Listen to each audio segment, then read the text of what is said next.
which offer a daily reminder that academia exists within a living community. Our education tasks us to go beyond theoretical knowledge and make tangible improvements in our nation so that we can take genuine pride in our identity and capabilities. Distinguished guests, that responsibility does not belong only to scholars. It belongs to every person who benefits from the work of our institutions. Ultimately, the work of higher education is rooted in a subtle form of stewardship that everyone, whether or not they are part of a university community, can practice. We all inherit established systems, ideas, and institutions. We must examine them carefully, strengthen them where possible, and contribute something of ourselves to improve them. Sir Chancellor, this is one of the principles of our community. The other lesson is just as vital: to pass out and pass on, to find out and pass on, We are invited, regardless of our professions or backgrounds, to be somebody else's teacher, to guide, to advise, and uplift others, and in so doing, hold the future in trust for those who follow. The value of our work should be judged not so much by how loudly it is praised, but by what we discover for our own generation, or by what we discover for our own generations, but above all, whether what it leaves for Ghana is stronger, what it leaves for Ghana is clearer, or is more valuable than what we received. If knowledge is meant to lead our way, our role is to carefully do the work of discovery and leave the path clearer than we found it. If we do that well, and it is our duty to do it well, the next generation will go further than we did. They will see more clearly, develop more skills, and act with greater confidence than we could in our time. And when knowledge is steadily passed on, refined, and used in service, institutions grow stronger, the best ideas travel farther, and the work of building a nation moves forward in concrete ways. This is how a country becomes better than the one we inherited. I want to thank the University of Cape Coast once more for this exceptional recognition that leaves me truly humbled and deeply grateful. Thank you very much.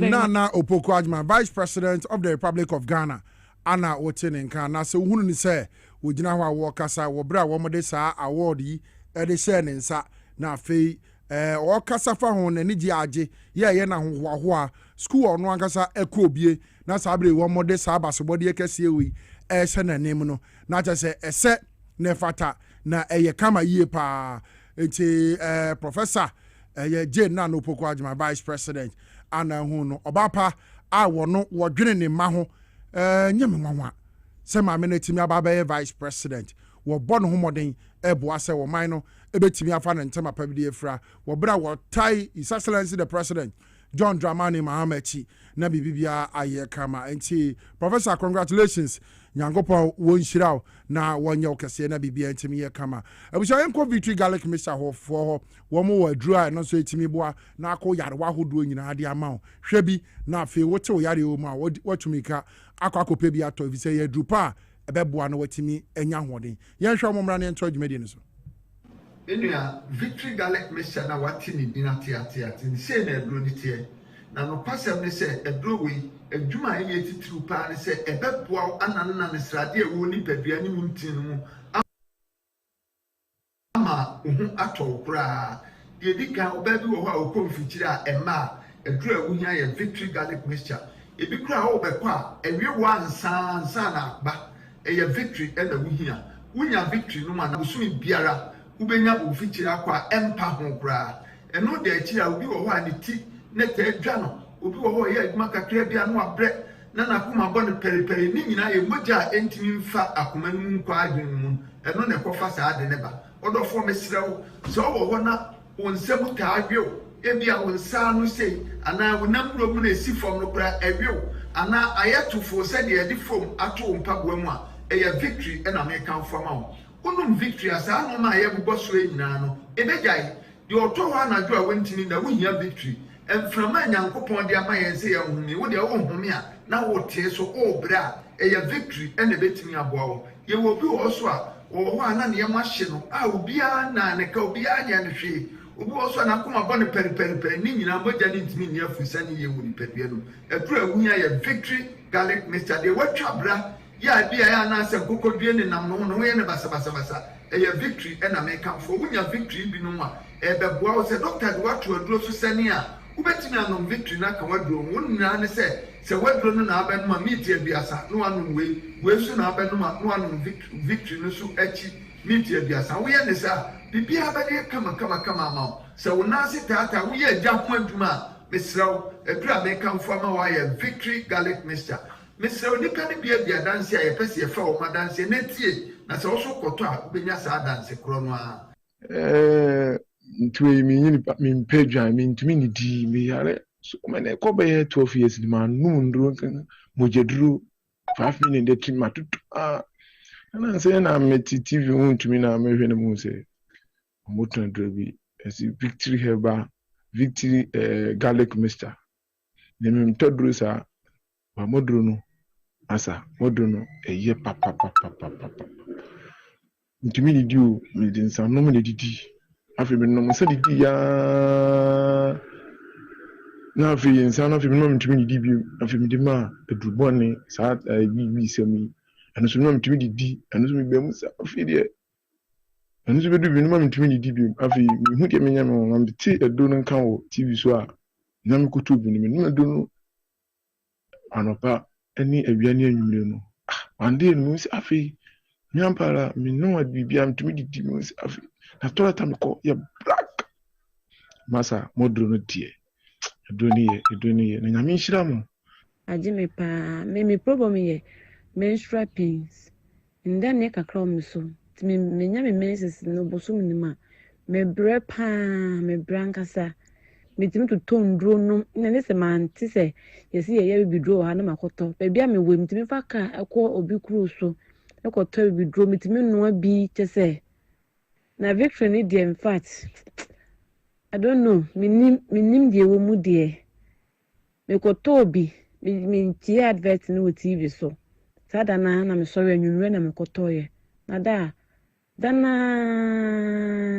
me say ade yi to me paade mu no mojatoa pa yi to me paade mu ti me twa to me phone no so kura say ha adwene a anka me de betum aka ho na mo ahye te say so wa hwe ye kwa baka se na bia me ya bo hye na me no maduro bi te say efi sada na yi sa mojatoa no to me paade mu no me nya meze no maduro e ma me hu sa emoja se bi like say kwoti te say ni nyina flow kama ti victory tie mintimi enja ento ho te to de bia na mo ba abaso mo me so abaso na eduro ne me di hu adanse obi si me de cholesterol sa de bone e na aba mi nipadua ma be dia tenase waduro ye victory garlic mixture se wunya victory ni no ma cholesterol no se ne nani density bia no victory be yin nyina afi nipa bia no odofo wo pedi ato anama ne 024 25 45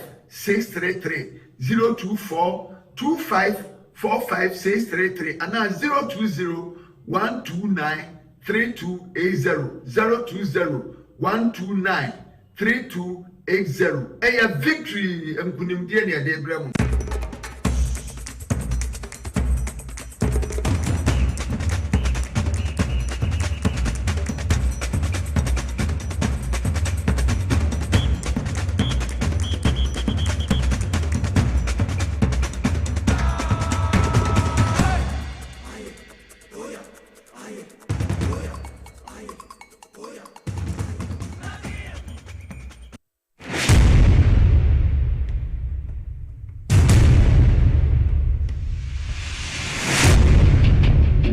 Every human body mass should have at least 60% water for optimal performance in any physical or mental exercise.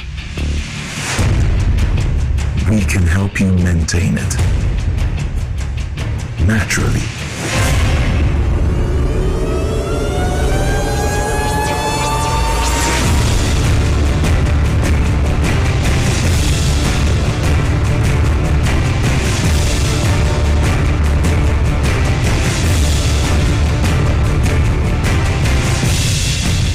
Natural mineral water. Simply natural. For bulk purchase, call 0596 273 546 or 0596 273 547. This advert is FDA approved.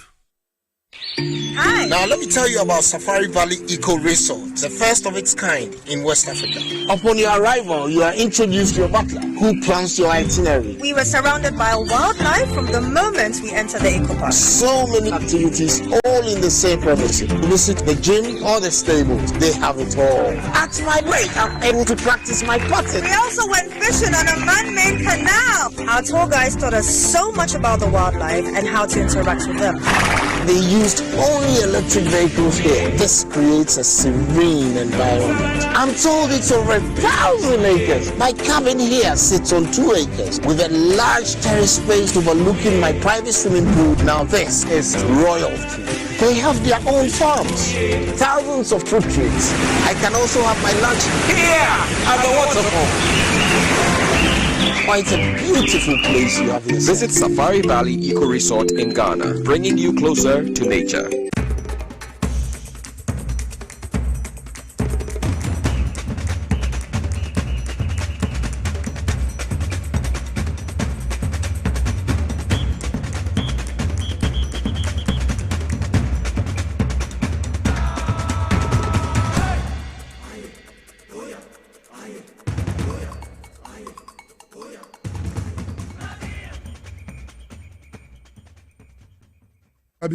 TV XYZ. We are also live on Power 97.9 FM. We are live on Facebook at Power 979 FM. TV XYZ. Now ko PMO YouTube dia XYZ broadcasting. Na fe wabo modern ajebre. Na wahwe dwumade bi. Kofi Simon o Facebook. Kofi o comment no me hunu ni nyina mejebre no back kan bi dia ma to bo asema wa ban NDC na bibia be ye kama. Kofi me hu comment no bebre pa abusham di enke Obrempong the grassroots president okwapaman kanea metena se say dia na eye nokre eye se dia asem ne tie ye beka ne sa pepepe wo bere kwa ye ntwe bi mfrim se ye tena se din na da bia ye se ye behwe na se de wo manyi na tie fiti to da bia ne ye change na MPP fo ababi no ade enti na MPP fo abra ba wo ma bokere yen wo ma di o manyi so be 16 years ade enti ana wo se ye sai tie omubio ne ne ade omo ye na nsenya wo mo bre omo se omo ye All African Games omo di $15 million enu aduane for 18 days MPP for Ponzi scheme ben esemo $15 million omo be ka kire so omo akwa GTV for $4.5 million say wo mo fentwa GTV for be ka kire say $105,000 ano mo nsaka yentim free size kenum. These are the people omo friend for Ponzi scheme. Me say ohunu MPP ni bia wo ba bia tete pe baby na se ni wo hu megusu aka kire wo say they can't be an option to lead this country, not in the nearest future. ukwa MPP mu a Dennis Miracle Abuaje abronye Poyandomo Koka wenum ana womu kasa se Ewurade Yesu Kristo se krom ha ni ade tumi amma baumia a wode $11.9 million akoye Paul Gudama yengu baby Adam ne da na dam na yira na sika na yira na me akumfi age $2 million or the sky train or your feasibility studies $2 million sika na yehu. These are the people who from Ponzi scheme na krom wa yene mo betena ha abribia ye be ko so aka kire Ghana for how dangerous the MPP is, and they cannot and never in the nearest future be an option to lead this country. So yes sir, well my Ghana, we are done. Some people in the nearest 30, 40, 50, 60 years. So mu timi bedi o man we su bia wo man ni yawie obi an forget it, because omo nyine Ghana ho wo mo ba pesami nkuminya de omo bedi de omo nko abefa de aso omo botom ne ba omo aguso anya no. But ensem no de MPP for de omo aye no afa na mo beti na kese ewia we madwa mo rough mi hu mo kasa se ya na me koma, because boni amadi omo we wo senka mo kama no tum MPP na nko man ni ho me kakra, because yenya abanye adwene Ghana for yenya mampani a wo man ni da na koma so ti mu be kasa se ya na me Obrempong me koma me ya na mo ho ya mi hu wo boni amadi amunimu a mo san wa no amode kasa MPP for yankropon ti ase a on chire mo ja no odin na mo nse me ka che me sisa mo se ba o me ani mamamu a mo fa play na akwa brochira desert sugu wo mo fa no nko chichiri kro mamo na mo man ne ho nto no eti ede na mo ye wo kro mu a aya mugusu be kasa no ede na mo ye free SHS a mo de bo mo nsamra ne kra no hwane me sisi wo free SHS school mu wo dia poto bi na mo be ye vaso dia bain His Excellency the President and the NDC bye last year one say omo ye vigilance ye one mo mamo frani wia hwenkola no feli on feli wo krom ha wia mbeda ne mo abebe kasa, because ye jaimo me say emre ne beso, but ye mu bia ye hunu how dangerous the MPP is. Mo fa sham trim abribia ye beka che Ghana for you are dangerous entity, dangerous organization MPP. You don't deserve any chance to lead this country anytime soon. Mon fere ade kura Dominica ye koyi flybearer ye koyi obi oba be di anim ne ye de akwaji tumi ba wo mea ya nyina wo kromu a emre ne so a ya sese atwo emedu ya ye mpene danta esise atwo no nya lande a kromu amu behu some de ba wo mea be di president bi wo kromu a ba wo mea one ne yere Samira ekwabubu Jojo Tibu atindangu ye President Kufuor kura fresh munyai ba mi antie Samira se bubu nugu Otibu ati odi Canada Japan ati on support okra budanigu ana mukobu budanigu ye kan ba mi abi leader awa he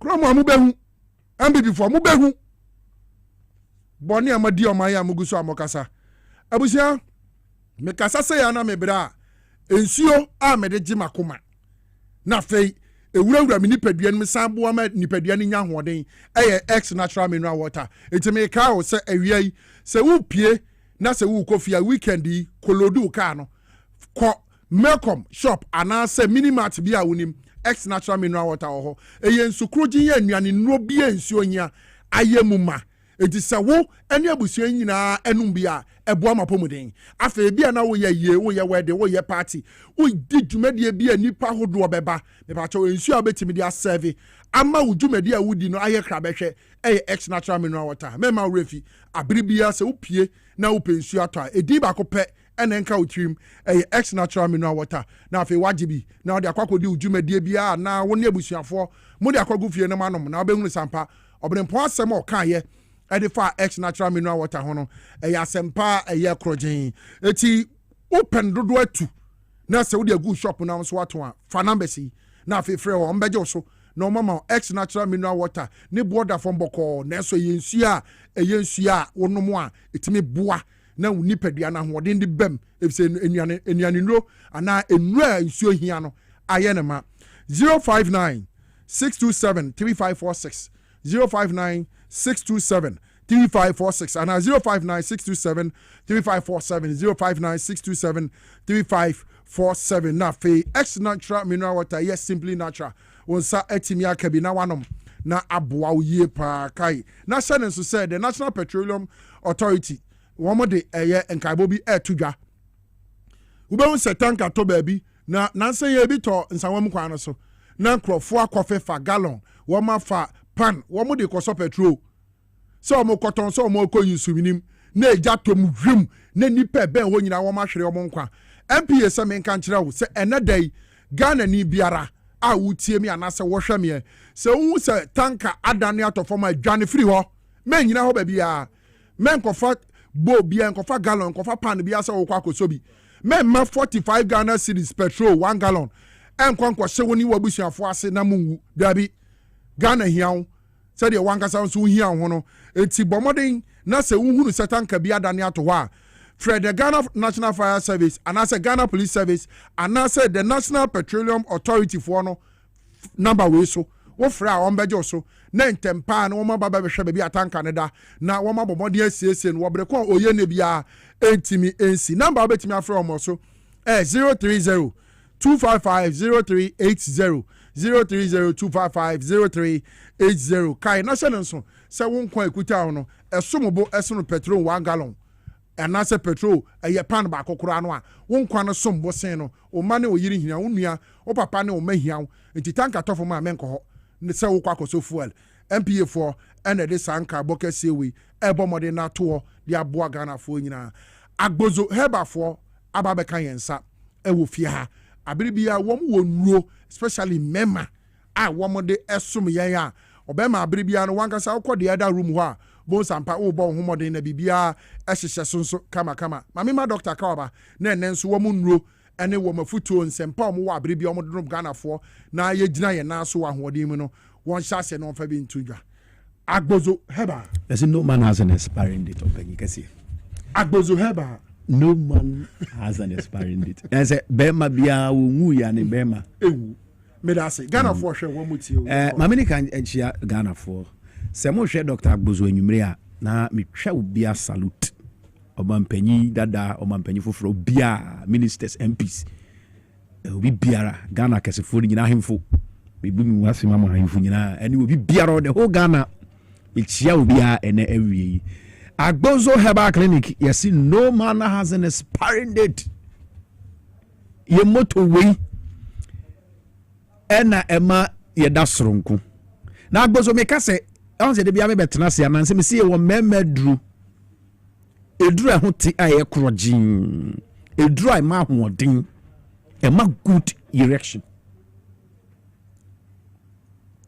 ye we edru a wo be mawu a ye de ma wa 1 week be ma be sa sori ye wo memedru na meka se o pebia e package uni akra na mo amu akra no de wo baba clinic ho no ne ya treatment no ho na mo no se uni akra no na wo memia frey ne enya o treatment package no ema Agbozo am say edro ne nton ba ko ne akasese because yade bia ne ho no mo asabi mpredu asa time so tan no edro what ba ko ebeko dabi be man de bia me kase ye won ne bia e control be man ma wonya good erection ba ko ye testosterone ye wo erection transmitters e wo ni pedue mu a ni nyina e wo se ni nyina eye pepepe enti broni frɛ bibi hormones sa hormones we no e wo level wo se du ansa na wanya sustainable erection tie me ye se sabi mpredu yasa o fra Agbozo na wo ka kire e be bisa o be man e sori o si da bi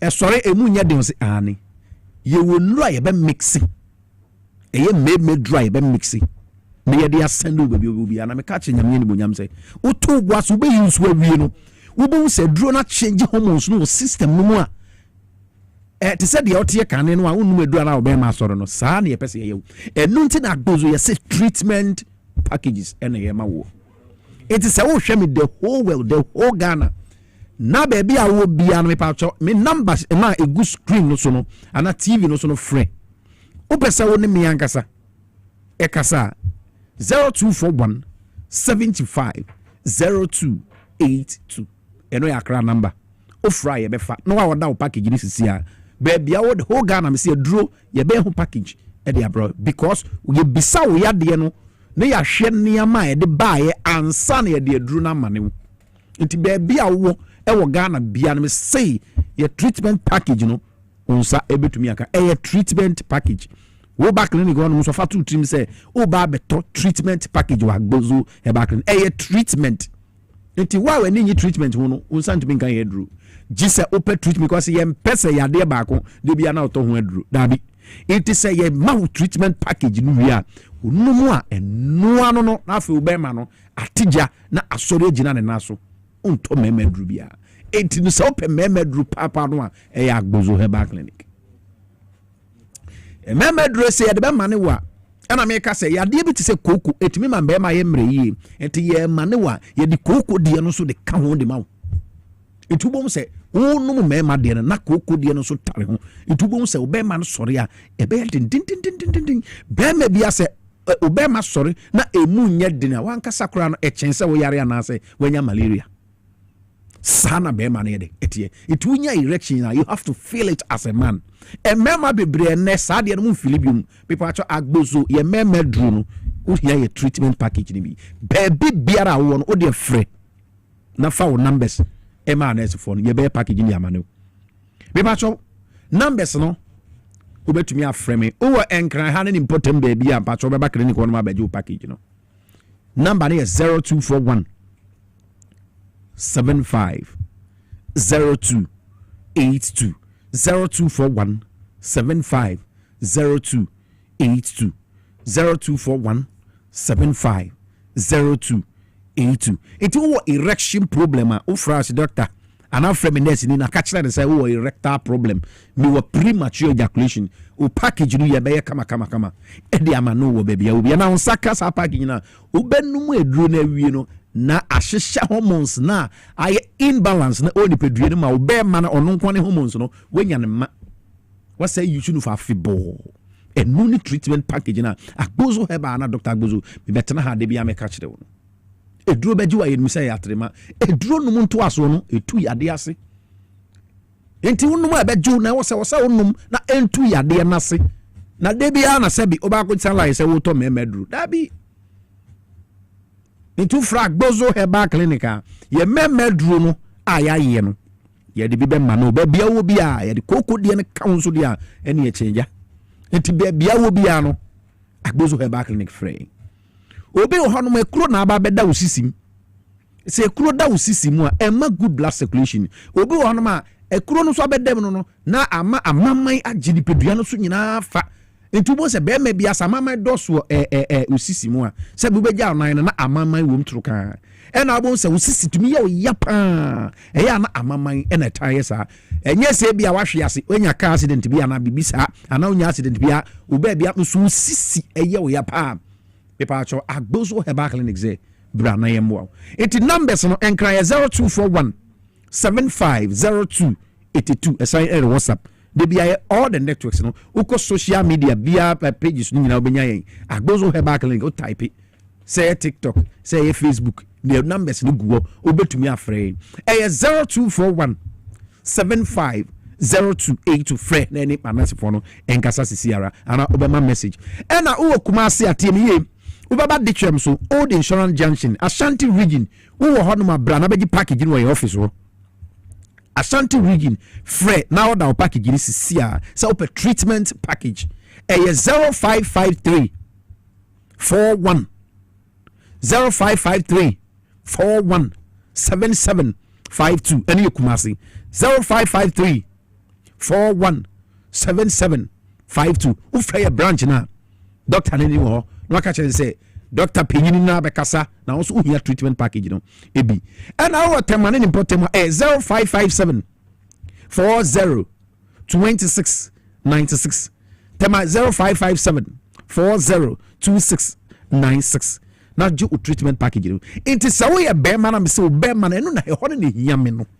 sawo erectile dysfunction me pa che obi my message bisa me say be not na nkramoni sorry oye fast no betumi anu medru no ubetumi anu pepepe ewia pe na wonu medru no inti sawo ye fasting kura na o pesa wo ye treatment na ubetumi ayebu ye nkramoni ubetumi du ho agim ewia pe na wonum ye be kire so de be sia fa edu no kama nti wa bisa no meyiwa no eti be sraw akposo herbal clinic you see no man has an expiring date and say o diabetes na enu tu be ma ye mra pacho bra ye clinic honum o high blood pressure o be ma ye me bra ye clinic honum ya diabetes hernia aba be da se be onto hwem bra akposo herbal clinic ye be hwewo and I will be wo honum asabi mpredu yasa me say wajuju ufa baby unai onsa untirimu baby atitriti wajuju nante ho ye odin frame Dr. Agbozo ye betumi aboa wo na mmom ne me say wo ye oba nso na woni atenka obeba Agbozo herbal clinic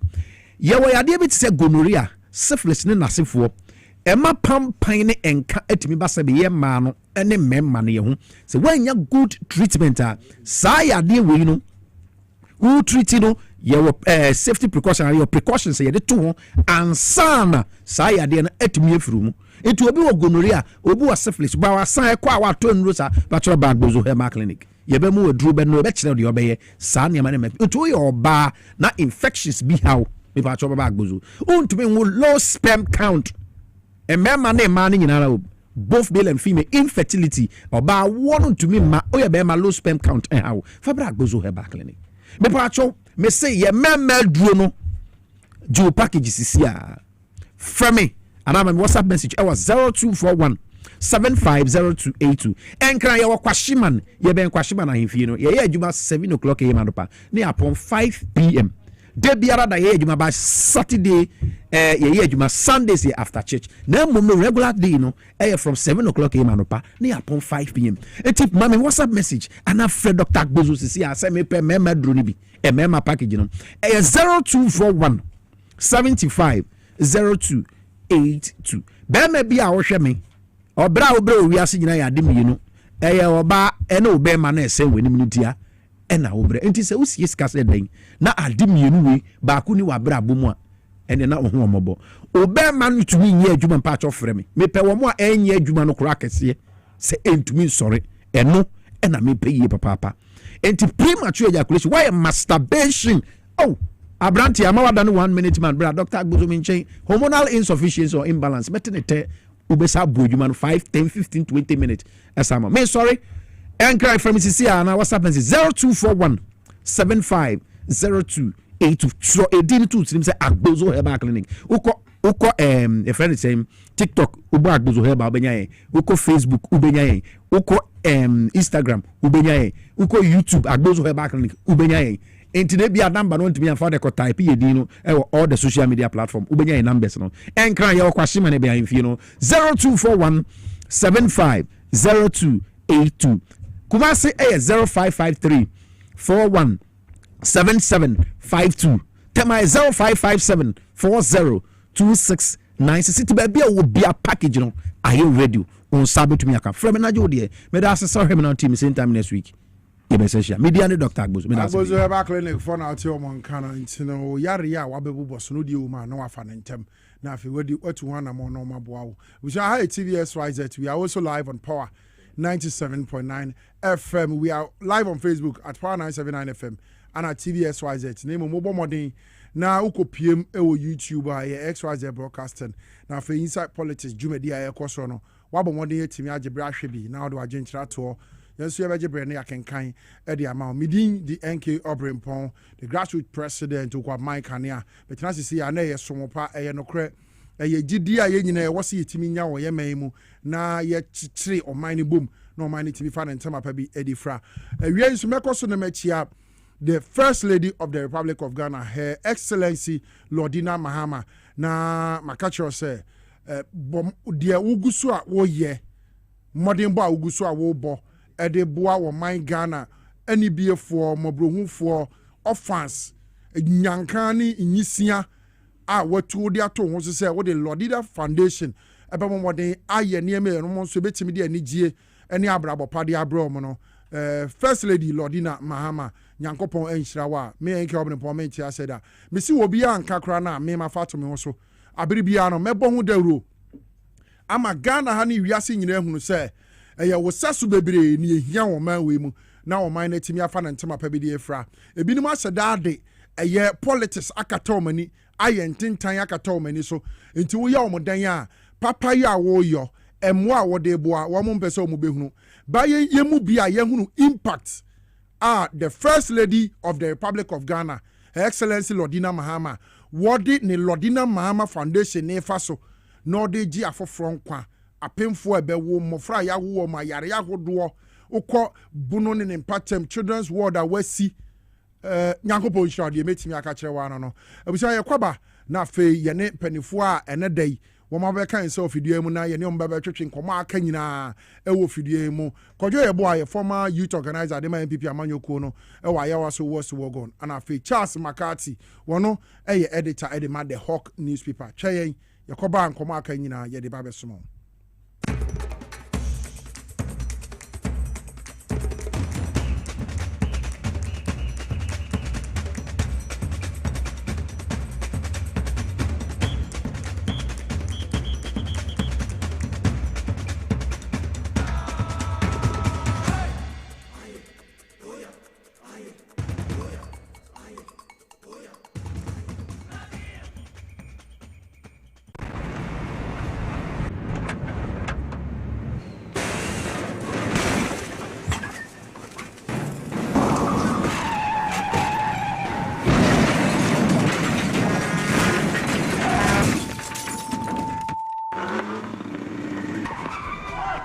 Stay back and stay safe.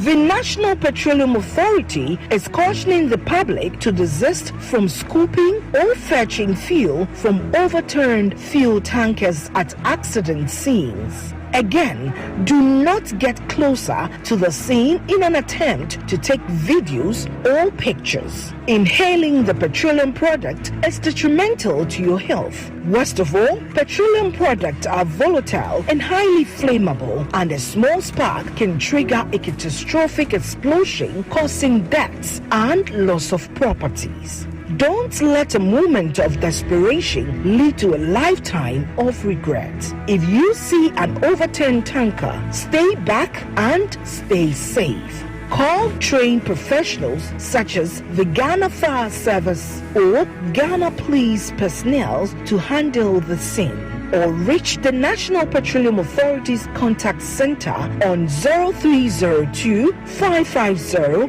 380. Your life is worth more than a gallon of fuel. This Save a Life campaign is from the National Petroleum Authority, NPA.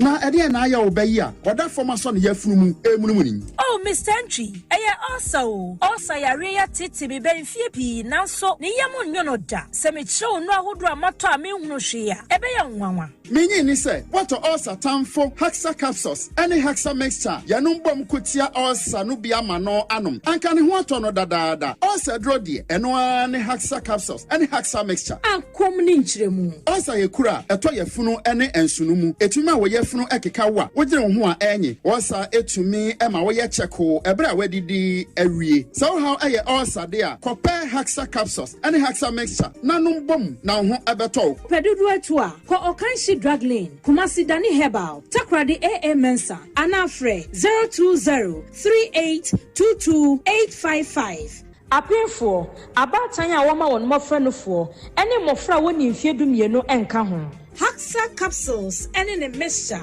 ulcer tamfo edie age adwadie nkratoyi atom. The serene environment fits into the goal of the school, which is simply to provide excellent educational foundation for your ward's development before they commence primary education. At first glance, clearly you will see why the school is called Hebron Hills International School, as the building stands tall overlooking town. With a Montessori style, we have experienced and dedicated staff and trained teachers. Our small sizes classrooms are meant to enhance teacher-focused approach where children get one-on-one attention from the teacher. Hello there. We are open at 7:30 a.m. and school closes at 2:30 p.m. After school care is from 4 p.m. to 6 p.m., while early drop-off can be arranged at 6 a.m. Hebron Hills International School is located at Midye off the Nsawam Road. Locate us with GP postcode GW0688 Ga West and GPS code 06884870. You can contact the school and make further inquiries on 050-876-2375 or call the office directly on 0302-918768. Email us at hebronhills.school@gmail.com. Hebron Hills International School. Excel and shine.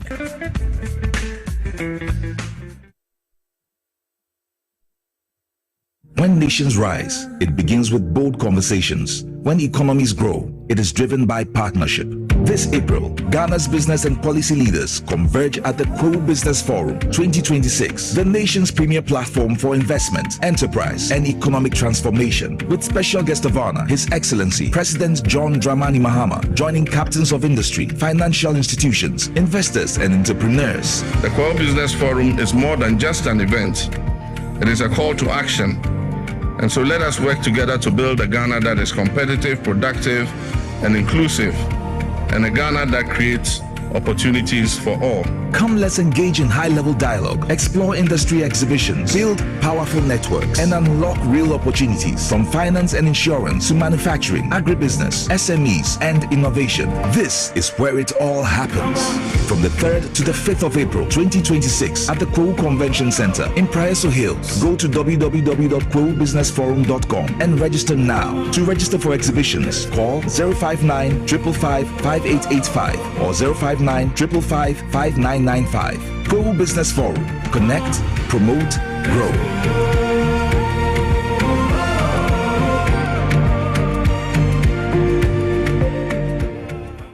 Obrempong eye adwumada.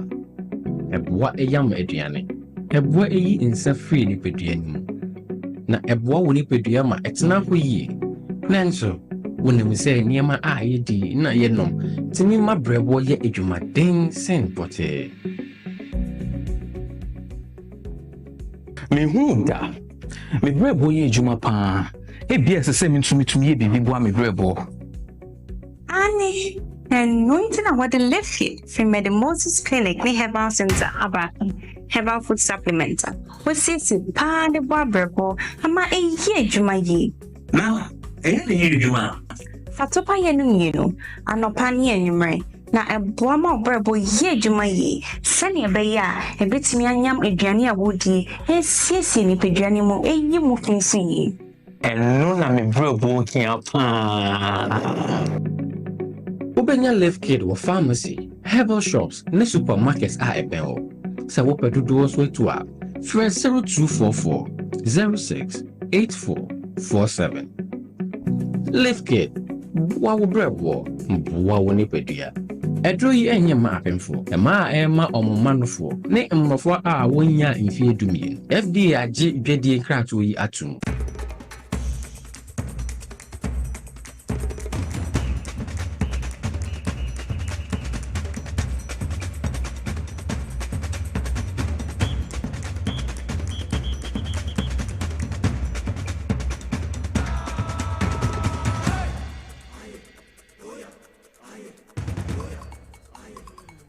Samuel Kwaba Bill at about TV XYZ. We are also live on Power 97.9 FM. We are live on Facebook at Power 979 FM, TV XYZ.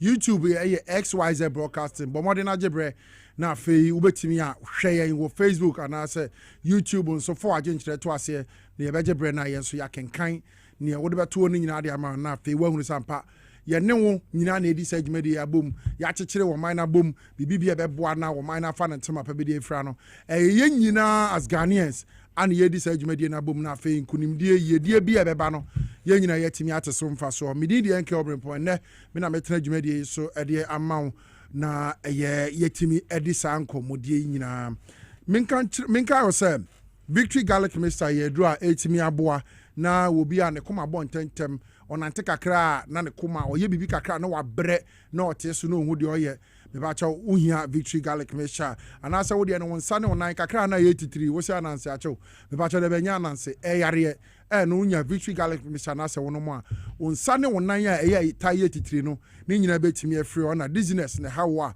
eno so ebeyi na afri ho de amawo efise wono mo a eboa ewurawura wuntim ni uvensi mu nyina ba bibiara entiri ni masisi a ema moja ntimi ni afri sane Victory Garlic Mixture boa na eyi sade ne afri o se de be ya moja betimi adi umu afri sane na abribia watimi anya hoode ne de abobra ka na hye se Anian Enterprise ana de Victory Garlic Mixture aba ukọ kan shikin so ka me pa cha obenya dro ni bi ato na emom se wo pendodo atu aton na nso watimi aboa ma asayare a frɛ numbers yi on beje so na afei wati unsatimi akabina wonso wakwakotom 0201 293 280 0201 293 280 and 0242 545 633 0242 545 633 now unsatimi aka Victory Garlic Mixture bi na eno so atimi aboa wo yie pa before na mamenka wo say baby ba ko a se wokọ se wokọ akọje wa home ana se wokọ na wokọ akodi ujumedie bia ho se ye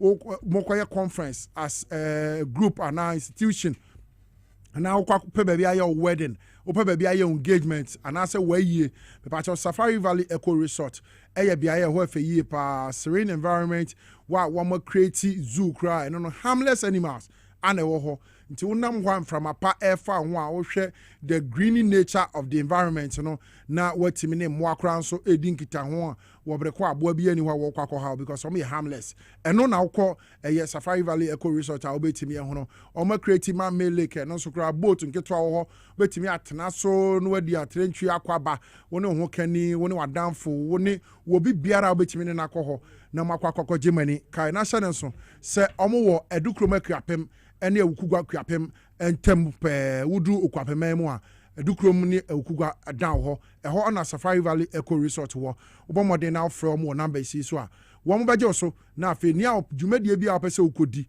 wo maje so se ho nso na pese wonkoje wa home se wo vacation bi wo leave bi wo holidays bi na wo pe ba bi ajojo ho a Safari Valley Eco Resort number obetimi from so ni 0596 914394 0596 914394 normal joso na fe nchiremu bia open no de asomo ana visit your website no www.safarivalleyresort.com safarivalleyresort.com na fe wo monjo so na ne wuhia bia wo mon fensomo men Moses semenka wo ye obi a wodidi wie pe ne wada especially anajo wa fi adwuma kwakodu fie odu ya ye de bankusi ne modi wi anu wada ye de body ampesie ba ira ampesie ye de si nanimu anu wadware ne wada me ba cho eba ne sa wo ma oliver ne bre because udidi wi e wo sa aduane no etimi digest e wo yem na etimi ye adwuma wo nipadua no enti udidi wi a wo da asa no liver no e wo sa enya ahoden soronko na no timi de yam aduane wo bre ko a wo wada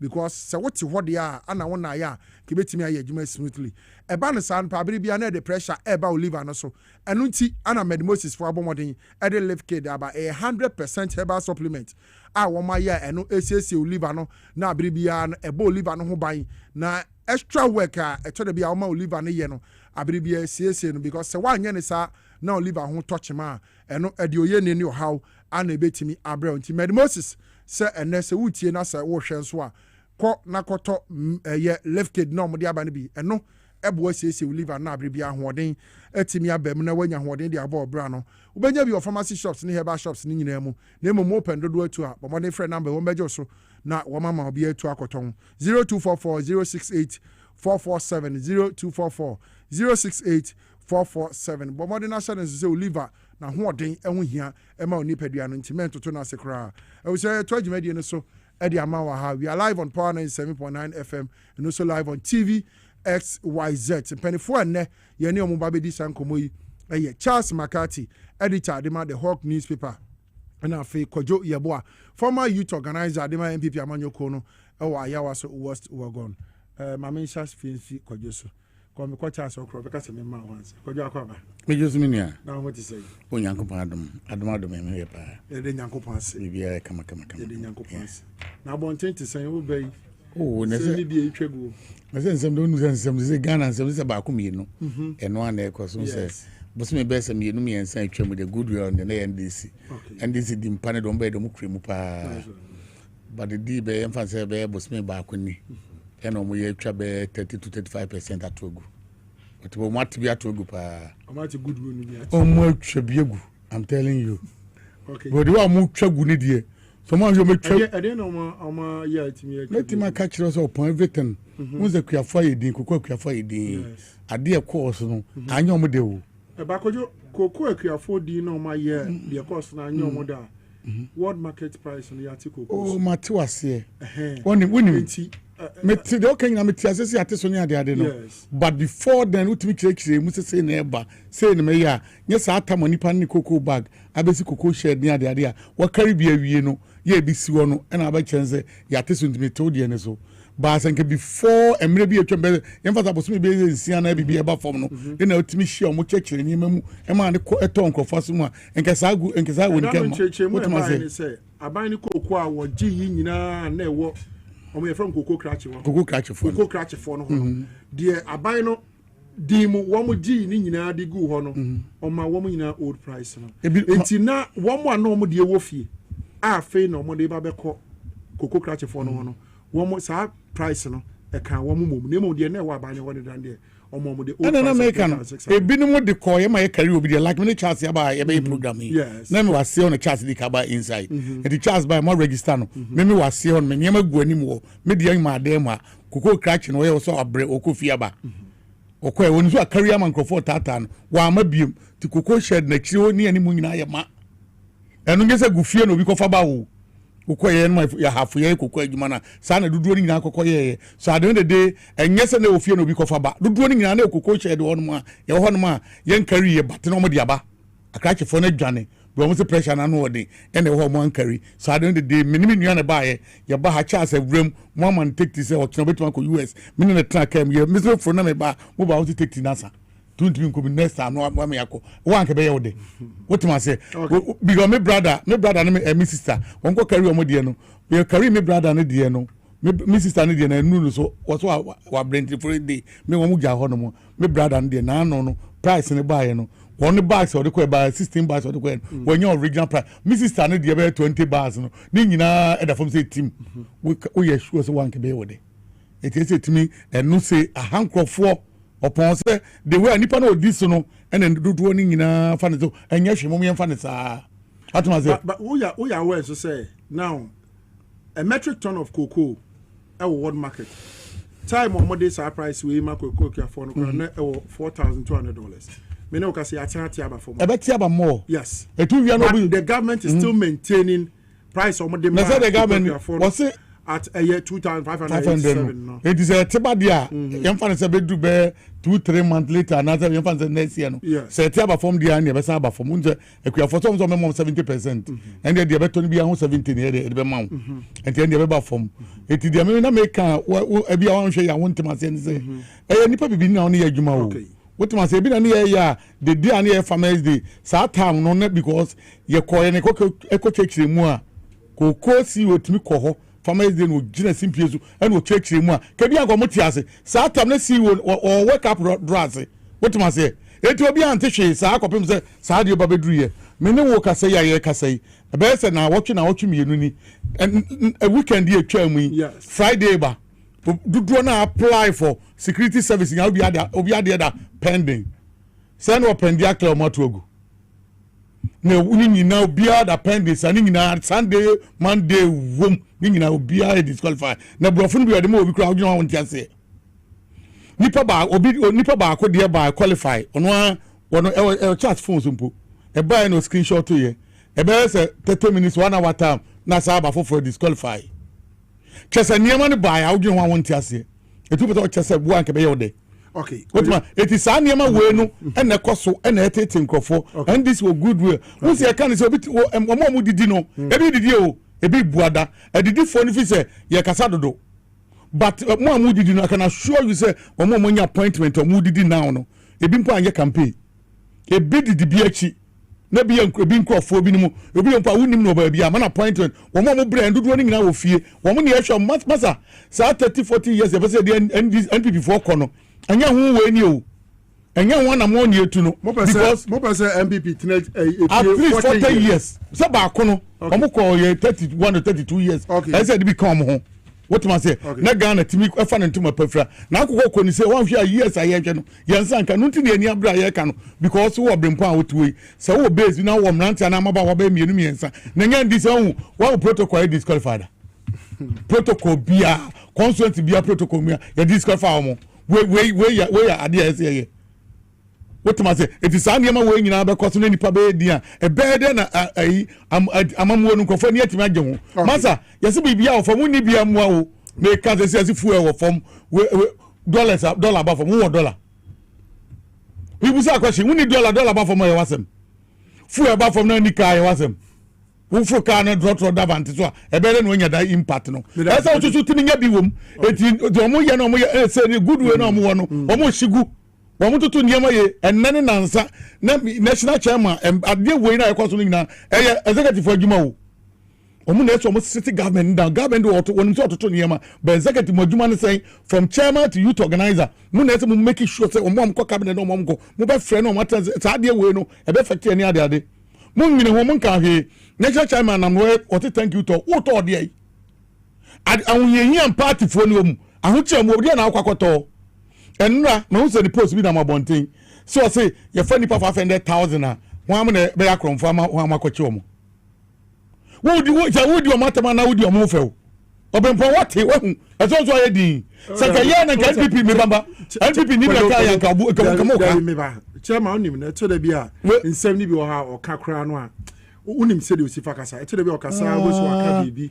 Na masa ani braba yankasa o udru arab country no se ni pani bra yankasa obedi etu fast we party for ni abri ya niam a wo kasa ansem we ebe no mani mre what man say obeda ma se because bia me no wo se we tru ba ye be ko pepe to no to hwan wo ka de na ache hwan enkofo to aba ama 1 year twem ye ko 2 years wo se wo to de me wan enkofo benefit hwe mu mo mo me nya personal interest no omo fanto che now obi tiri frɛ kɔdwe ebo ase munyanto bo ase we di amamu we de mo nya hwe kura next one no me ba mbenya bi na se de be uti abodua mo anti abodadiem ya kum na mo abade ya nkwa ya fe ni ato bia no wo ma me bi ni ya ntwema next one mra what be that but munya that personal interest near making sure this government a be successful obi abetuma temo wan ho ato no obi position dem obi ayo so ye nipa wanya no reshuffle ye need date for reshuffle me da se o ma timu up to now ye need defense minister. What am I say? Go judge fit to Abraham come mo pa na mo confirm no. O man de we near me so security important o. Won't me nya ba bi to Antonio was say o man na de empentokwa wo benya ni pafo no obemu abepentokwa etiasi atoto ye niam ye binua. Me da so kojo mama Charles McCarthy chief editor de ma the Hawk news paper man akwaba na afi nto Charles akwaba. Obrempong me do so. Bi aboko de. Nyankopɔ na fa mu de aka na nipa be aka de ni nipa de be ka ho DNB sa na nipa de ka ho ankas o se mamanya ska mu fire play e Ghana ha o ko tamale o ko fa play o ko kumase o ko fa play and na madam for be frame me say o carry 1 hour Ghana yeah o carry mu 1 hour na atono mpaibo ba ko de mu betwa mu ko ho nyina na ewuwim edi adesede na tumpanyifo anim enye by force see be run plain business for Ghana as muntimen top papa na ma sa allo table type place amudi abegu Ghana hana e fa manfo mu ko no mako kawi mu na net days na munyimfi ho yemfa ni pankwan ni agro wo wiemu so de tiati ba straight. You don't know where you are falling. Do you be antiminyo? No, I because of the same so that be Mamma me kuni pan we answer. When you say now mon grandi please no. You knew aim in nimbi near woman say madam one can no team. Bakuka de why no will you. We in the cramobi. Why will you? No, we be. Friend Adam for Gajes, who na win me by my name. Say what is playing the coca? And the baby, the only thing about boning now. No, serious, 1 hour. Now, what to play Muna say basic 40 minutes, basic 1 hour, not do 1 hour now, more than 1 hour now. Will be more than 1 hour become. How will you feel? There's a fool and put somebody. How will you feel? No, that was dangerous. I'm telling you. Dangerous. And ya no kwa a voter leak. Pantoons and sad omunhwe no munye ni. Bibiri say dambai de kachi yeji a front place na ninga papa. Nkruma to ye besi na obi ansesan ye. Nkruma abreso ana ye twini sa tai sa ye bibia. Edazu omunse san. Okay. Ni anipa be ya no, we bi na nipa be. Se mozi ma ye nka mo asem. Una mo wo party. Aban ne ye mo dia. Ne amo pe no mo mfanye. Ye beto mo fo na mozi mo mpa. Ye be ye mo yodun mutaka mo piaf koso ana koso. 5,000 no te sobra 2,000. Charles McCarthy chief editor at the Hawk newspaper. Na ene ngenkoma yibedi no. Ye ko ni yakwa kohwe minority omo pressure wo maye purchase sa recruitment ye ko sikra na Ponzi scheme be yanka ban no won mode nanka sika bia wo mo ya apply a wo manya konya no won form sika ma mo back ye hwe minority formula wo bra reverend team fojo edi anim na afi omo ye sa pressure yi ye hwe mra na encouragement ni so.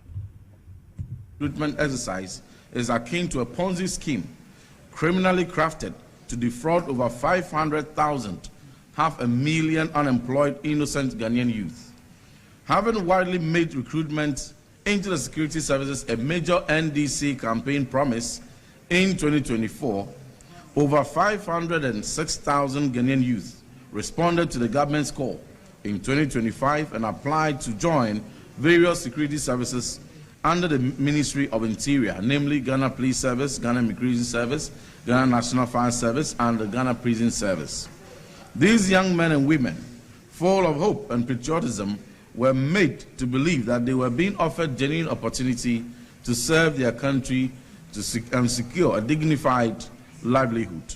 However, the Minister for Interior in a press conference yesterday at this same venue, to the utter shock of the nation, indicated that only 5,000 applicants will be recruited from this enormous pool of applicants. This revelation has left hundreds of thousands of hopeful applicants devastated, disillusioned, and feeling exploited. The fundamental question that must be asked is this: if the government intended to recruit only 5,000 personnel, as the Minister for Interior disclosed yesterday, why should the government go ahead to overpromise and lure over 506,000 unsuspecting young people to go through this costly and emotionally exhausting process? It's most unconscionable. Even more misleading and exploitative is the decision by this government, politically motivated decision, to increase recruitment age limits from 25 to 35 years. So as they were expanding the age limit from 25 in the previous state of school to 35, the signal to the whole Ghana is that now there's more space. So even additional 10-year-older people can apply. This policy shift trapped even more unemployed youth to apply. This government significantly expanded the applicant pool and heightened expectations among thousands of desperate but qualified young people seeking employment. Such a decision, ladies and gentlemen, was reckless, misguided, and intended to create the false impression of sufficient financial clearance to accommodate more applicants. We reiterate the cogent calls earlier made by the minority leader of the Minority Caucus, Honorable Osahin Alexander Kwamina Afenyomakin, and further call for the following urgent actions.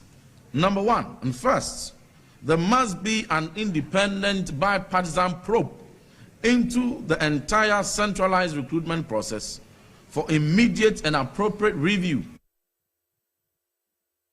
Reverend Intim Fojo ana wote in Kano wono yemrasebe dwani edema the people of Asin Central say ho baby no wo me de o sifa ye ne niam ani ti no eto de bia na me nse de ho ne yie kra ana oduru na okasa no na wo pa kire se de ekoso no eye Ponzi scheme ay se kro no bobi ana akoso na nkole ya kwakoto mo forms na wo ma ntimi anya akwanya amfa anko kojo se wo hwe Reverend Intim Fojo se de wo keka na nsem ya se the akoso na Ponzi scheme aban no enim sade na so befa that small number of recruits at the area security service no mo a dentina obie na nipa be ya 500,000 say wo mumra no mo meto forms na afi wo form adwumam ntine be ya nka ban no form crime fam mo oni ne ya adwene was asema o kan na me da asemi mfa kwanyes no za chetie for national form hwe mene ne ya adwene ba mene ne ya adwene ba bi okay what man say okay at the frontier unum say MPP so by no wo ton one form be okay ya yes one ton once one ton once one ton 100 Ghana cedis what I say yes 100 Ghana cedis and no first one no omo fa say 10,000 or so in the fee but omo de no mo in such a way say omo e fa omo no ya ma da people no e twen enti omo na ya pick bi afim okay omo sa na mo pick ya in order to the dream people no extension of years no so because obi on ma wa twen kakra eti bia no di 20 ya fancy ya fa 25 for wa twen be 1 year into di 26 into on qualify ho omo yes make sure to be form nyina to omo de strategy omo fire na correct okay eti opon so odudu no musika kodi mu nyina no obia nya ho benefit obia timi wura mu ekoye na omo ye once pe dudu no omo ye nyina omo ba beginning no omo ye nyina no omo fa ways and means oh ye be fa security for ni nyina no omo fa omo ade wo sumase omo fa ne kama enu so omo chairman constituencies no what say e ma constituency do omo nipa ye de e bae MPs ni chairman ni executive omo na ye area by area intellectual area no mo yia no omo ko e no mo ye security service identify akota no ma police ato immigration ato omo ye niam ne kama am obi anya bi ko san crofo no na bi no di more than 35-40 o e bi no nyini omo make sure omo do mo nyina ko security service omo ne no omo wo mu yi what ma say etinna one disadvantage ya na wo mu MNDC for no NDC for no say 8 years no awi NDC for no pa o MPP for wo so mutim ode obi bi hu o ade security bambo beba no wo mu no see be collection ya eso mu nyom nkrofo nkwa ne ko gina mo pese be eso ye bi eso nye bia okay what man say eto mo fa PL NPP for no e no mo ko NDC ba mo ba npo bi ni mu gina nkwanti a wo zo beto nkrofo bi ana afi no meko training yeah and this is who ni ade nti omo pushing microphone nyina mom ko training me wane bi mpo nyina broso ni ade omo nyina ko omo nyina pass out omo ba fie ya omo security service eti ekwa be na be fa so betimi wo betimi close sa gab no NPNS and this year and wa anya ne sa and we make sure we see nipa 500,000 anambwa $500,000 according to the minister and after we be at 220 into we check sika akokodua it's about 110 million Ghana cedis and na me nia chance mboka say 222 because 1 million Ghana cedis is 10 billion what for ways means why you say ska we nyina we wie as my friend nipa 5,000 nipa wo fa omo no wo fa omo sen kwa be so no fa na we na fa omo en fa omo ye 105,000 and I qualify for medicals any vet ni anema bia into we have no baby transfer to na afia baby do number of 5,000 so at the end of the day ekwa be na the Ghana for so na wonu so dudu na mo security service na de no bobo for nkwa o ekwa bi be fa so po be 220 Ghana cedis enya de ketwa this enkrofo frefren enkrofo because someone no mo so mo pa bia minimum nyina me anu tua ni nyina ye de mo mo ni to forms no obi anu no be 220 bia de e de akoto form it's a matter of forms necessary ya says can ya force agye no ya gi ya de den ana man de ka oba bi ana company na trapnet na ne say contract no eno na ya pese fa ways means bi ni agye na ni tua ne ka na da bi e ho de me opposition for ne ya agye masa ye ko ne saade na enye ye betra o man mu no atranse no fa ways means no agye hia fo sika o metwa loto na adi na normal wo ma metwa loto ene baby ade fire no obinim disqualification ba no it's like akọ medicals esodudu ni na wo you know atutu test na ho no medicals but me di yare mu niam disqualify no e dey na dey yes away no dey na hu ye wonu medical say no utimi esa minua eti kwa mo fa so mo ye no say sika no dey me yo matese yes finance minister yeah wa making or the statement dey about bontin say ayi ko enimu die me ma service bia na bibia obeye so ye bibia me mo nye obi eska no mfamu ko na fa no ano no amfa no ano no e good but then no I see ye no me me yan kase ba be kase ade we o kwakuma ensa otebro half Kenya ase ne ba kwa me agei sika na odi ye nta 220 Ghana cedi no enye ize e kwa ye fa so etimi reply ne say disqualify no ye nye ne momo nkogu ni phone so back na sum dwem na no bi amfa diska ye ntra ho nye yan fo sika hwankrofo mo hani minimum pa be 20 e wo ha mo nyina apply abrafo ma omo so omo na mfom wagege omo sika we wafa wuri kwakwa ye de ba de eti no opposition for nye da bia no meka bibia nye o we amo kan de bi ya de papa e kwa be ne be fa so be refunding crofo sika mo se no obi ye bi na nya ade na SSI and this good way na me kan bia ni o me catch them when they playing fa ye kwakwa to aba na and this be win pa be ke to bi what my ye to ne na e be ke to bi won we pa na akoba drama yakopa netis and am asema esi ba ko yinti na won am the one kokra fo nto aba wo omo kwa ne sa to se no ono ko na ni o mami ehu ade okosi fifi no ase no emnante ne maba wa ne to aba no wo mo so ni aye o mo sei anya asem ba ko ya asem kase na aba fie enten this for fun is serious na kwa mbefa so won be magana fo ni age the interior minister kasa no honorable Muntaka Mohammed o kasa no o sei sa wo mo kura etimi apase aptitude test wo mo ma pass de yeah nyame ya dum o mo de o mo ba be go a abri bia opportunity ni be present ne ho no wo mo be frɛ wo mo a wo mo o mo nya kwan ne se wo mo fa de o mo fa ne wi a na wo mo de sa nipa no asan abewura bia wo so mo wura eno nye emra fun be no nipa na ko ya chairs and no failure some do we ko gina we na brasa wa frɛ 23 no wa fa 10 de John 40 by wafa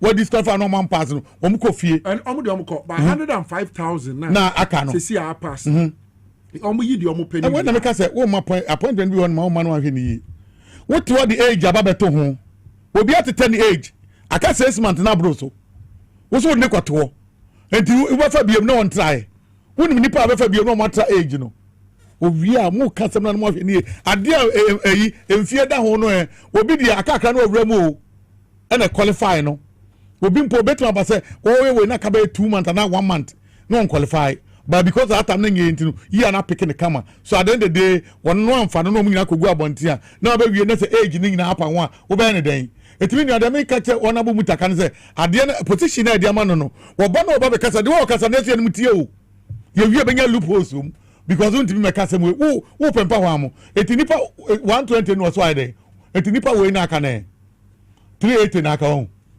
yeah 380 no musika no fa o da bi on kan se wa fa o do ben den se na dia fe na mu so o mu di hu nkomo o di nkomo before be cha dia na se hu at the crash se wo kro ina na no na make say even the service leaders na o mu di that service na no yeah busa na no mi am according na police headquarters I check him I background check I check him niam busa Mutaka say emra we no company Trapnet for na no be say contract no na ayi ni mu bia na agi ni mu bia na meka we ni office we nyom no hwe okay what am I say mama kan wasem na free wo kan wo finance ministry on mama kan mama technical advisor to the finance ministry Dr. Tio Echampon has taken a strong stand against the ongoing police service recruitment process.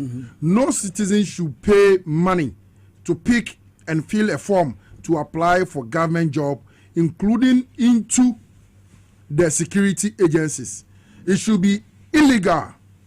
These state bodies are funded by the very same taxpayers. What the Labour Act 2003, Act 651 says about fees. 1. Private agencies, Section 7 allows licensed private agencies to charge fees for their services, but with strict protections. 2. Refund policy. If a private agency fails to secure you a job within 3 months, they are legally required to return 50% of the fees you paid. 3. Public recruitment. there is no provision in the Labour Act that authorizes government department to charge citizens for job application. Yeah, pong. Assembly about way. Finance minister on the special assistant now. Yes, the technical advisor. Yes. Satama no recruitment no more Afghanistan. And anamra we ni and now some let's pretend this want to kwa Afghanistan to kwani no want it omba na BBS mra we nyina homuni mra bibia da homuni na just say kojo ene abanya ababedi wo man su nyina no mo bu sa mo bu mra ne so etine wo ka sa de we nka before we beba no wo kan we na odi aka won say obi a to form ni bia no ya disqualify no bia no ya refund this come 220 ne de back ma no na sum duaba ti afi ye she bibia sa ne ate ase na be ka we say mawia onu na eno de na mawia de enya hwe mawia am de ko eti efi na ko mi nwia obiem what is ade obrofo o kan what you say emre so da honya na na eche nya na eche etu be ka we am me sika kwakodi mu what you say 2003 any 2000 what 2026 how many years in here I think 13 years check it here share 2 or 3 20 about 23 years ago ya shamra we mobu mu nipa awie nipa up to net and ya kwache mu a eno ase ye ne ka ye munye we nche yo 1 month impo mai munye musika ne asumdwemra na obi ansa kaniska mofa ways and means akofa company bi fi ba bi aba me wan ka wo sa contract impo travel contract abesa institutional head no wo de be mo no mo de akom legal sectors no because police illegal so mo lawyers wo sure. It be a baba to Agibia, Agi referred the mom. No, Mrs. So making your mockum, or Muyanum de Amaji, and some Agi, their state attorney general. Now, Attorney General so advice, or you are the Akoma, Agi say, I am for Bibia with how it's a real mutaka, an administrator, pine, Nipaminu, or Master sign, Yama contract, Yashed, you must say. Make out of the Diaka so never been a maker, if you do a secure baby, Monko Busa, Munchake. Advice ni enema wa yefi IG office call e ada institution nya sa na ye na se to krom na se baby bi na se ya mfa mra nya dwuma ye bebu mra na chi ni afa mra na nim ye wi anoko fie o de nipa kakra nipa benya die ntino emra na mfa nya dwuma ye wi benya bia because say 111 million Ghana cedis we wi afa ko we mu hwe titi scan mu hwe pe and o ma je fie hia for we are all the brofu aba finance minister correct at the end of the day we your mom tough we your den now shankrophobia disqualification and niama e quite fast so you on film mobompo mobo obi on mouse computer and we me fool obi on mouse in the multiple way I be by ni just unnecessary niama bi no de area omo obi on no medicals and the medicals niama na fail no obi on ma no ofa ha e ba ye no the disqualify no immigration no a different from police service. Meanwhile, I'm saying the presence back what the baby behind the same thing. And then you did adem you no disqualify nipa baako. What transmancophobia drop plan abe wie de ko. Ya tia the COVID-19 ekufo na pam for e fa ho kotena airport. E jinko fo sika o wie no Nigeria for so kai. Nigeria for bi ko chedi no koye. Nkofo su ya usie wanya bi owunya yo ni ache wo se quarantine ni ajeji usika ni apuchi wakoto fi omo de sama hotels ngina eye ma emobia nya sika ni bi omo wia no for omo de $150 omo gibo bia omo no ye kaya ankosiaga NDC advice NDC timi ya dia obi honum na wotifie no odwuro be say amamoye efe amamoye hwam mo start e da bi ebo mabaso bi ekoye eye de na sa de we ko to say aden ye gya nipa ba ko miensa no mugu party no eno mo sa amamuo no wotuma se etu obi aso be sa niam we bi aye sure say enke good will am start here no obi edu obi die so ba ko ne o nipa ba ko du so onye djuma ba ko pau waka nipa nyina to agu ye te kro we mu na se mo ye ayi me ka say disappointment edu ye transfer no of tiwa hu de ye man we akufa do promoting so kai anana ni Ghana no na team ministry of interior on advice we mutaka na advice papa be no de be mutaka mo ade papa ama ndisi fo nya bi wono na ka we wu trans maami we ba beto no wo transfer nya workshop be bi ho yempo nka onko training college onko what ma say no to ministries advice minister na wo se maami we advice minister no mo nya djuma e de na be ba e kwa be fast wo ye be gu ndisi ene ye because ono NPP woman organizer ene wakwa dru ho it kwa be no be faso ti wa former CID boss no promotion no nya ne ye sa ne nya promotion Akufo mo fa ne darling lady and promote ni sa Ghana ha ye ho bibia etiwa if the see ade no kwa sa na mo ye no etu aba wo so ma ne koto ba bi mo de enkrofo na mo nya papa no wo mo na mo agya mo ho even uko police other services now contract mo de aman krofo wo mo contract no Obrempong mo NPP fo no and enya contract or security service go and check and this for no contract mo nya bi me kan mo police headquarters na me call here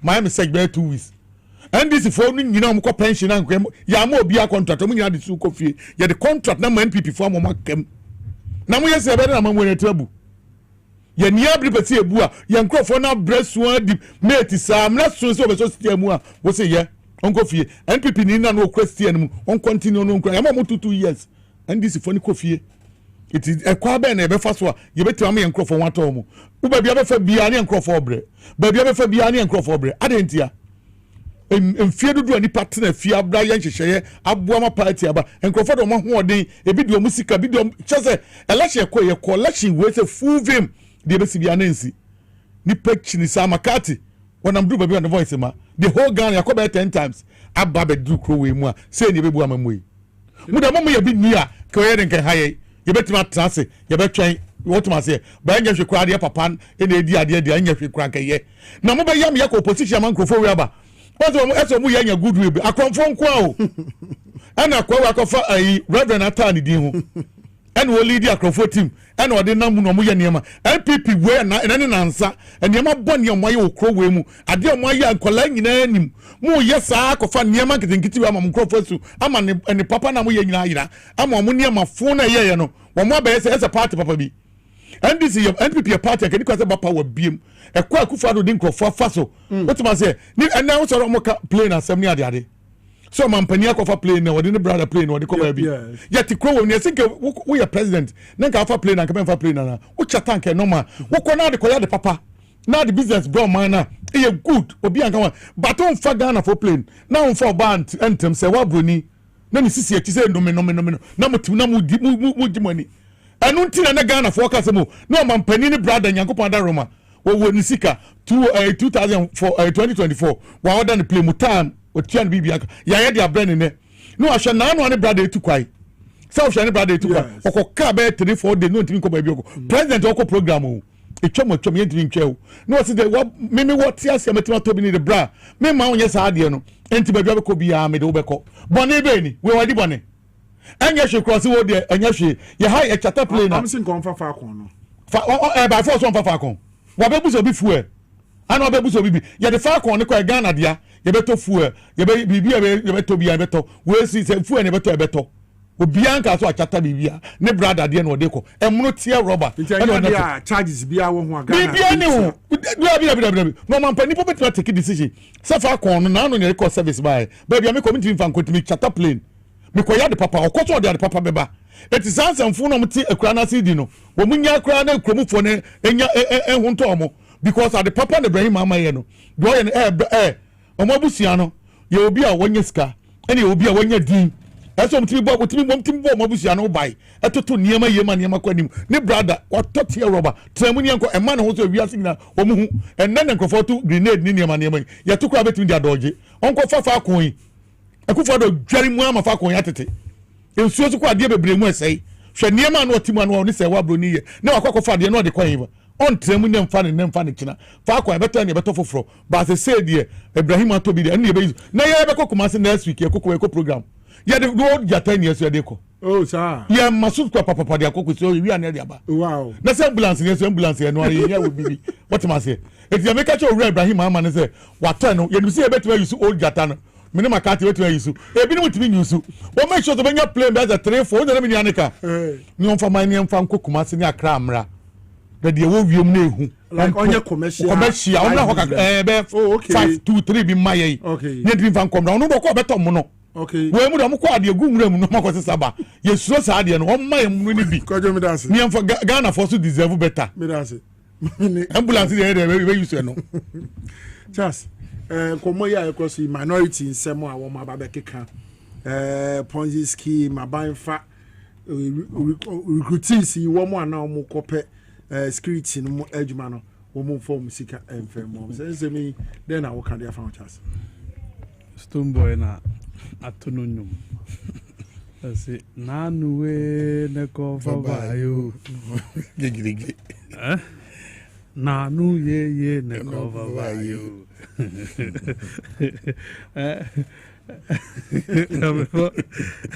Everybody, send your me said auntie. Oh, that's to put that in the job with you.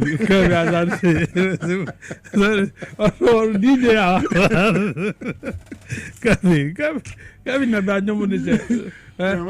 Come met me some papa. What you're lying?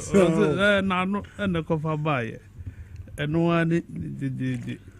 Oh, Obrempong ya betra na ye ka enye aban ye tan aban but open yi nti I say na ye ka sans ma ye ka no ye sorry by you know I say but yaba ye ba be kan nti no what is it say ye ho na to ye bi na obesori afifie ze woni hweye na obebet no eye amamu ana amanyosem ene eye aman ne ye chichiri oman ne ye chichiri nti ade ne se enura NDC ye na ye na ye bo ma ba so se nyamu yi mu nkoso anye eye a se omu ye bibi na enya esi yetimi ka no mo ye no mo correct no ba se wo ka no mo fi se o ebia Now, cano, a more, no more pen no more bear. What is it? Yenyao. A by you are not a CEO, we is you.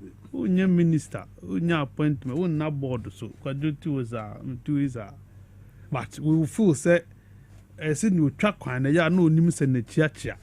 The yen TH, yen ye downtrodden, we are in the trenches. I say, yet you share man for no. Or more bam one day. They won't tell you this, they don't know. Yeah, na ye you to ye your money nam and croma apply. Do now we know them, we live with them. To move your master to a near by canal movies in the air cano. Sabi, and yes, that's some can anymore. Nobody is disproving the fact we are putting out. But the mere fact to say, nya mind the denintino. The thing say, yeah, the born in the air. But we need if you do it well, it will help you. More you will continue to be ministers. Some of us will never be considered for appointment in NDC. AC. I didn't see. Oh, I didn't think I'm mobile you or much radio good for Como you or mouth at chain. I mean, radio good for Como Jinamo. What is radio good reporter, journalist behind your appointment and at the Abanwi? What tell me back? Not a single one, we know them. But you call round, Echo 450 TV training as if you are radio good or to who am I, McCarthy, the hawk. They don't even see me. And to the man cohort. My men can't hear me. Minister of Interior, they are bet to just say 500,000. Now, no munsem. And a creative problem, my band, we no most my encano. Obrempong.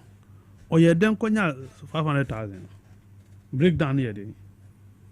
Breakdown no. I mean, I had enough. You mean 75,000 graduates, 330,000 SHS applicants. That is not the breakdown I'm talking about. Okay.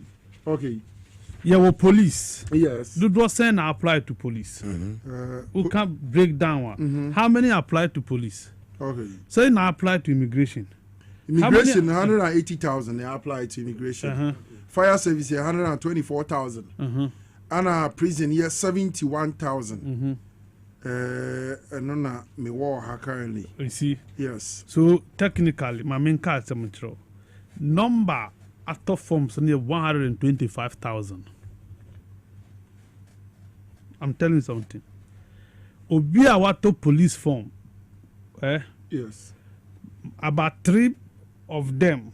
Ufa nipa form ato police form. 3 ato immigration form. Yeah. Oh, okay. Okay. It forms now. Forms now from soldier to the last form. To prisons. Say a ham far. I have a far. So presently, so-called 100 and something thousand, there are people are are qualified 2 to 3 for a woman. Do you get it? Wow. Enter America to Obia to immigration from 2. When you first qualified, and you are disqualified. 2. What met him? Media producer, obey me show. Roda. When you immigration, fire service, being qualified. It's our number 500,000. You're wrong. He's creating the just so a person or di anu yeba na enya dentino and no criticize our numbers in his mind. The system now no determine is centralized no. The system is unable to determine say Obrempong submitted forms twice. Number put a broker with the same name. With the same name. And then our system near papa and so Obrempong submitting the days one and one or ye bio entimi acceptable. Then you will get accurate number. One to me and yes our reconciliation way. No what's you come there bet to just say 500,000 apply. Breakdown I'm bizarre. What is the breakdown? So you realize 100,000 check it. If you are who's that and not the one and pay prisons out. Yeah. It was the interest. Prisons need the list number. Prisons need the list number. Immigration 180,000 applicants. Now fire service 124,000 applicants.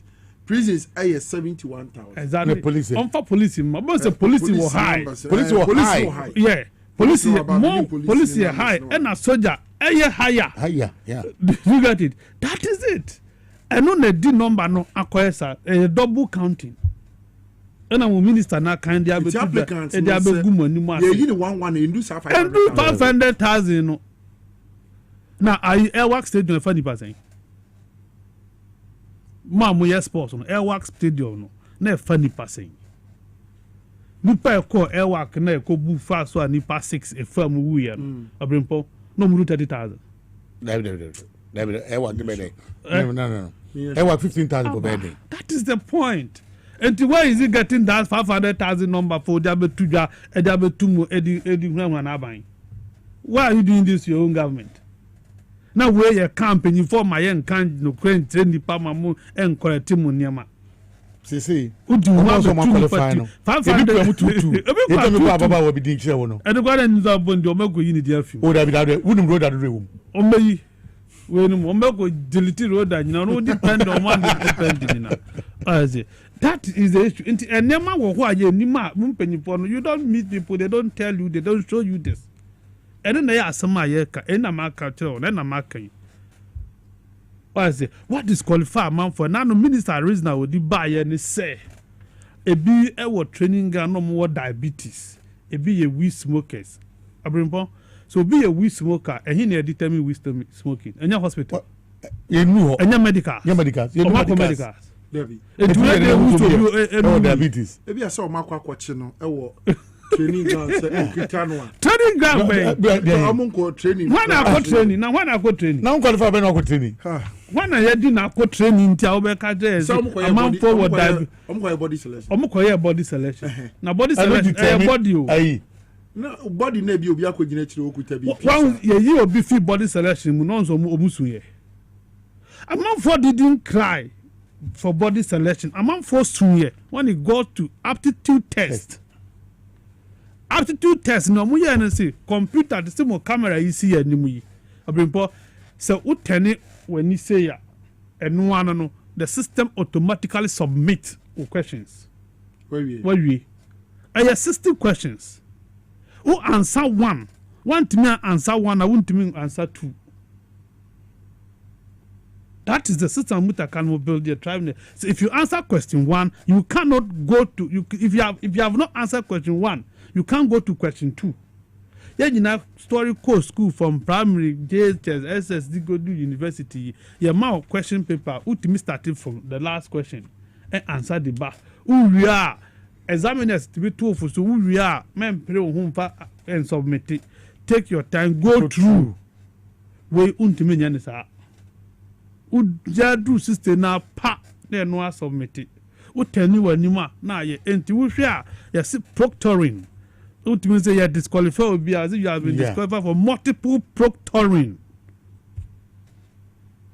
we a your offense you did disqualify obi our top forms or we the minister is emboldened to tell Ghana for say he has a firm assurance of the president to do what he's doing. Why is he fast at dragging the name of the president into this? Maybe so. Tina the microphone komutakanu kobisani say now process we kono the first statement I have the firm assurance of His Excellency President John Dramani Mahama. Why? What was I saying there? Or call Parliament he made the same statement. Or Shia Wezo TV exclusive interview it was the same. Upa means sending videos in the mamo. Now so we don't just get up and talk because we want to talk. We are speaking because nobody says we a minister who the policy directive never.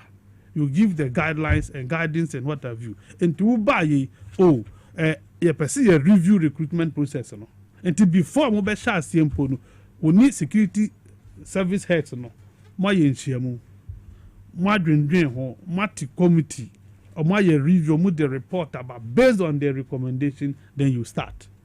You don't hijack this process and go and keep it at the ministry. It's a ministry by your recruitment. Now with the Omar police for so month, you know the Omar fire service for so month. What is their input? Input here then. It does not make sense. Yeah, sir, Obrempong would tell now Obiani must say a Hana would you would you overall boss or TV XYZ. Na akwenya bana wo fe juba yes wo uni akwenya impost do nipa ba ko wa qualify mpo ebekum. This is what we are talking about. But minister na anu muto so o ka protocol o ma obi mfa form semre ono na mom obi a otini ba bi na wo band ma police two medical fire service or your medical doctor one top forms one ono no make of fan abe man protocol manaba ono na nu mutu obedi nti nyame fa video no na momo na men kofi no video no that be saying former we person who didn't nti na me ma video no na momo na mo hu nia mo minister no na mo ho kana sa sa wo ka me better hands so no matter how love I have for you, I will never defend you. When no matter what, I won't do it. Nothing will change me. Say, come with them. I bet I won't do it. That is what we are talking about. And no nama way until for the emboldened. That is what they are emboldened. But I'm disappointed in them. The man them they are disappointed. Mulu Daya Fenyomakin raised these issues of TribeNet and its e-recruitment challenges with our parliament. Most have fair to patch or the matter was properly referred to the privileges committee. Now I was expecting, say, minority will go to privileges committee. Some information are not money that some of us were willing to volunteer information just to make sure that my exposure nipa. Now that's what I must say. Your leader has apologized. So the press conference, what is the essence of it? Okay. The person leading you, Mumu Sahina now would demon Nimunankasa aperture parliament. A senior Kaya in Asabi. And to another say, Numa, Canada. Yasuna Muhai. You see, parliament is gradually becoming a crime scene. Oh, how? Say, accident center. And your crime scene? No. That's the Parliament House of the Republic of Ghana. And where Yabo be a sumudao. Anna? Yeah. MP boy MP sum MP reballot paper many Parliament House. Parliament has Yabubu microphones. What describe there for Mami? Where they describe all? The be a Kungana high for parliamenters in the P. Tell me, true or false? Emrabe no ma ye o Ghana ha ya Ghana fuo sua enye parliament na man approval e levy parliament e na pass. True or false? True. MPs and to there. Didn't MP fight in Parliament House under television cameras and see? I can tell you then they see. I just have a Speaker making references of cases to privileges committee. What the results be that? What to say or more conclusively? Assembly of privileges committee. I'm more dear to see to a sanction MP be that. What be that? And now we are more kunye. So vetting, omoya vetting. A black party money vetting by you more kunye. Ya speaker the ma committee so committee na we. Because is so ka say nkonwa abubu ni nyina no beti afi MP sa. What in that be? What is that sikanda be? Baby e fa de say. No na etua. Na say or the director speaker na etua. That say na aba. Enti anodon premo. One who said directives, no. One who said directives. No. That can't say no. That's the headquarters. That's the headquarters. Here, Mutaka weni Canada Japan Yantokwa. Yeah. Okay. Yeah. A committee. You must refer to a committee. I go see. I have a plethora of examples to tell you why I feel emboldened in that house is a crime scene. Maybe Parliament mremo ni niema bi sa no say bi o am of it number bonje no so say bi outcome of the na wo share committee na committee ni ye public hearing not all of a sudden na duma eno dey okay eno enye tomu na yesu nti wo di sinu na afi ye nko me di sinu no credit nobody hates anybody obi anu a wotan obi. But President Mama Baye as president, why you one man on to me nye money nyina and what far man for some meboano a bi buano and a binsu day a felino. Okay, that is the point. As simple as ABC. You see, was at 2 force in the more a bomb modi a hold city any dollar fuel prices are. Russia, America, Israel, Iran, a dear way, mad, and I na man for that nanka. A deep project about buying wisdom. This should not even bring pressure. This recruitment issue should be the least as a party for book on this matter. When a ship party for boys in crime. So, who decided say, who means as well on your protocol, Yeah. NDC boys no almost sacrifice we never share them crime. Why you police? Why you soldier? Why you prison office? Why you say? Why you be?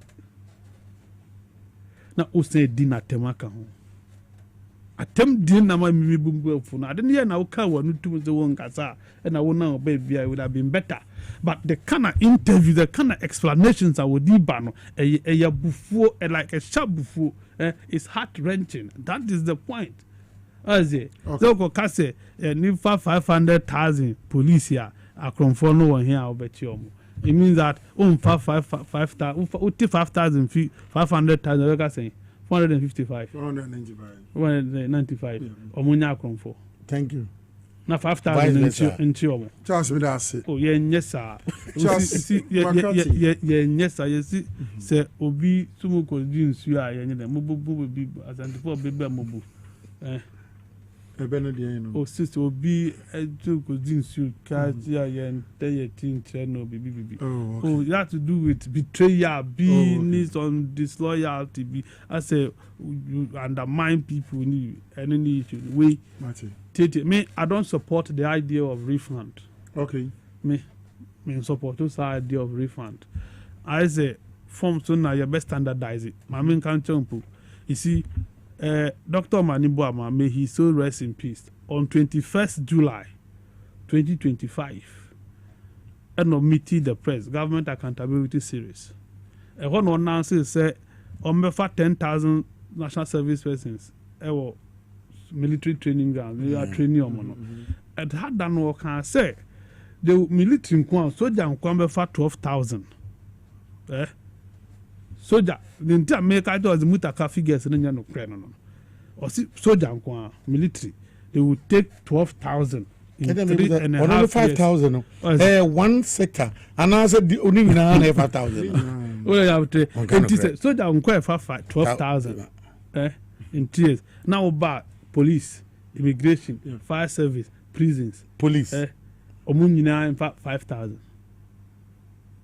police in kwara there 3,000 na we know what I say 50 500 500 1,000 na bizamuta kazade na immigration there no di 120 ekoye immigration na komo 500 ai BNI omo 500 and omo say 120 names so mu 200 in film why dey that mean bro that dem finier deputy defense minister we September 29th 2025 government to recruit 12,000 into Ghana Armed Forces deputy defense minister according to Broja Babia Medenini the minister added that as part of the president's dedication to fairness in the distribution of opportunities, the price of application form has been slashed by 40% in the recruitment process. MPP Abreso, not from the young fan say 150 cities. Would the yen 150? Midi count. Yeah, can of crown for me count. Hey, I didn't and go for 100 cities. Now we're slashing 100 by 40% at Eze. Almost on form saying 220 cities. Who did mobile money in a Tiaka? Near 2 cities in 222. I rest my case. Charles McCarthy, editor of the Hawk newspaper, and our training Ceciano. I mean, I was a Divine Hope Ever Center, only or try about Padaba. A dray Essayari, one who do a baby was swinging into the woman, a tough on pet. Now do a near pharmacy shop, any herbal shops, I'll be to me and yebi. Now I turn it to me a bow. Waist pain, or your bar, or your bema. Now we see ya yapa, me pacho. A year or try about Pada bit me about a pause. Cocoa, sexual weakness, low libido, stroke, ulcer, any menstrual disorder. Sayari yina or chiaba powder. Divine Hope Ever Center, Diabano. A baby yini dear free ho. Kaina Shenanson, say yano pass a year, we are say you say yahomachi, say ubenum or chiaba powder. Naka, I only say, what did you answer? Nafi what such a tinabaquano, Eddie a good warm water. Now what was so a fryer, if you need enough a guanum, na feminine enco nipeduum, nenco to sayar, wahudui. As FM pharmacy shops nearby shops in Ubenya Biato, name Moko Fodia, Gapsin Pharmacy, Ubenya Biato, Cap Heba Usunyani, House of Drugs, Aya Shama, Boachi and San Capecus, Nana Boachi by Tema, Anafe, Pique Gombila, Ewa Temali.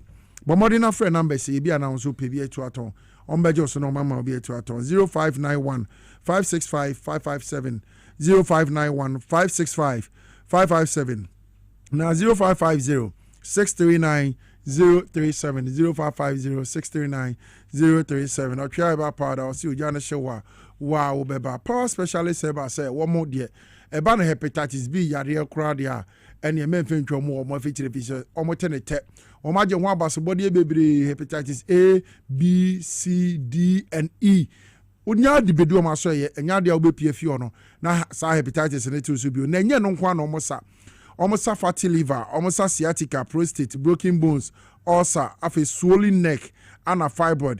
Sayar wahudu yinano, one more bomode now, one more chassis, Eddie Amawa, one cause Ubenya Hodin, now they are bob brandy view.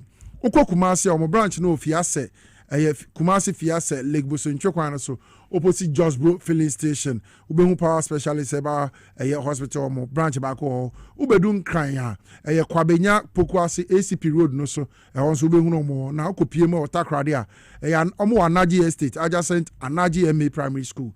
But modern friend numbers here, I'm able to you on Bejo. So now we are be a crown crab beto no only on the home common maji brass Sayariano, Eddie amount 0244 544422 0244 544422 and 0200 383831 0200 383831. Be an person send your message or WhatsApp.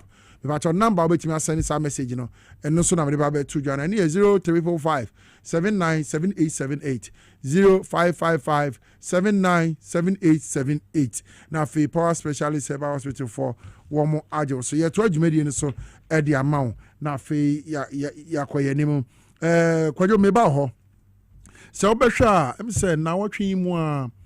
Anna, the Deputy Finance Minister, Honorable Thomas Ampem, Nyako Eko Mashibidrim, na fe wode nsema hodo bi koto dwa wo beye over 68 billion Ghana cedis a abandida na wetwam no ne contract ne nyuma bi a wode me man crofo so omo nye no afe na omo kwakọ je ho sika omo de akọ finance ministry wo mo reject is 68 billion omo reject 8.1 billion say any document bi a support sa payment na omo pese omo ye 13 billion crown so wo mo ade twere nchen say eno so no e wo san hwehwemu ekoso yie pa ansa na omo atimi atie sika no sika ni bi wo crown so a abandi da na atua da but omo recycle receipt no a change niema esan de koma aban no say wanka wontua omo ka say me minim say what it be na crime ben anade na wo ka e dia fa sa ensemu ya aye Deputy Finance Minister de Tujo Mashebijam no.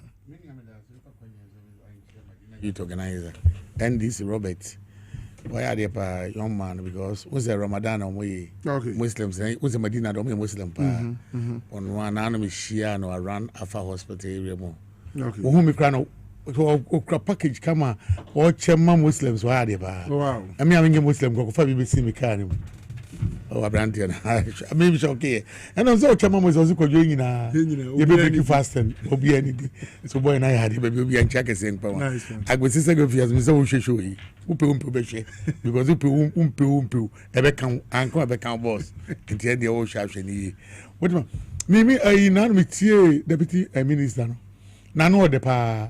Abrantes na know the pa because me share and see in sada only Kasapa now meetings this guy were one of the champion map I had ever when me see na be 1 2 3 no so obobo niema so eniema obobo who say I am na kwete say we I akwa friends say attorney general odawuboni what do I say yes emra mu say nkrofa forgive eniema ni ade no ade na mo na mo true okay. And yet, who could come Parliament at the end of the Beba? Who was the Speaker of Parliament? Then, oh, be person of finance, a crab Ghana chrono, and watching your papers. Any idea? They said they're not working. Say, no crest idea. Send the Paraquab and said the Faso. In the one institution, a chili pie, you didn't pass a chili pass him. Yes, I said, I don't found one tentem. It was answer when Muba, and this if AIS are the run the doors. And Yama Mokan in our head, Ubana Babakan will be at your Tiano Kama, but on the day action ban away. Yeah.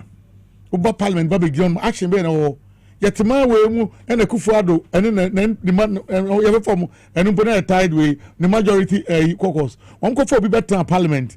Yeah, a mask share and ring as a fokai. Of a vote 2 years. Yes. Yeah, and no man education minister few and a meno you are me darling boy me chedam penasem you or guarantee interview one of the station as some of can say only joy one person of can 70 be na even the day no yeah almost I just for na just for UK so US when me nyina wonim we na we minority leader now to parliament near go for be imposter near na ba no betra ho no be shemra we are no up to now. Speaker of Parliament Benim so better to near my ye, or the someone young Hoshi, Maba Mamu, and fear me in the it's an MSC Yangina, what pencil and will be ballot paper. Speaker of Parliament. And Quango Siaga, Nippon and Baby, Sega McCarthy, the call ballot paper, polling station, because OSHA, one factory, I said, a PM1. Thank you. Now, OSHA, in the year 2024, the Ministry of Trade and Industry, under Nanan Dankwa Kofado MVP. Administration has submitted a request to the Ministry of Finance for 89.4 million Ghana cedis to be transferred to 5 commercial banks as government contribution to interest payment under the One District One Factory initiative. When auditors were contacted, these 5 banks to confirm their liability, every single one of them denied being owed any amount according to the auditors. The so-called 89.4 million debt was fictitious. And you, say we catch a parliament dominant. Speaker of Parliament, you and Juma. Yes, so I'm Shamra. I'm the Mran or Mushe, or Munya Bibium. It is a small cocoa ministry. You had one near the more cocoa and no more cocoa. No one who near Master than your man in your papa. No more Sam Masudia Parliament. Book announcement to BNT. Then this is a deal on Muyi. And still she now. I'm for some Rama Mraya Juman. One more for son is saying. When people make a NPP dear, send this for some better to near my yash near my ya. But this time, no, can't be the Ganyas, one the Nanga, Yanko. And Ganyas are some Kitobian on one for Chabby, or more to two above Fino. Because Boniam were didn't near my Mayano, Sanyama women in a who are the anyone as said, Yoko, one institution does see I do only at the moment temper, near to show Nipper section, no, Yam, we are Sanyaman, near Manaso. 2024 180 minister. One ho. Ketiamo. Ketiamo satamna lanko.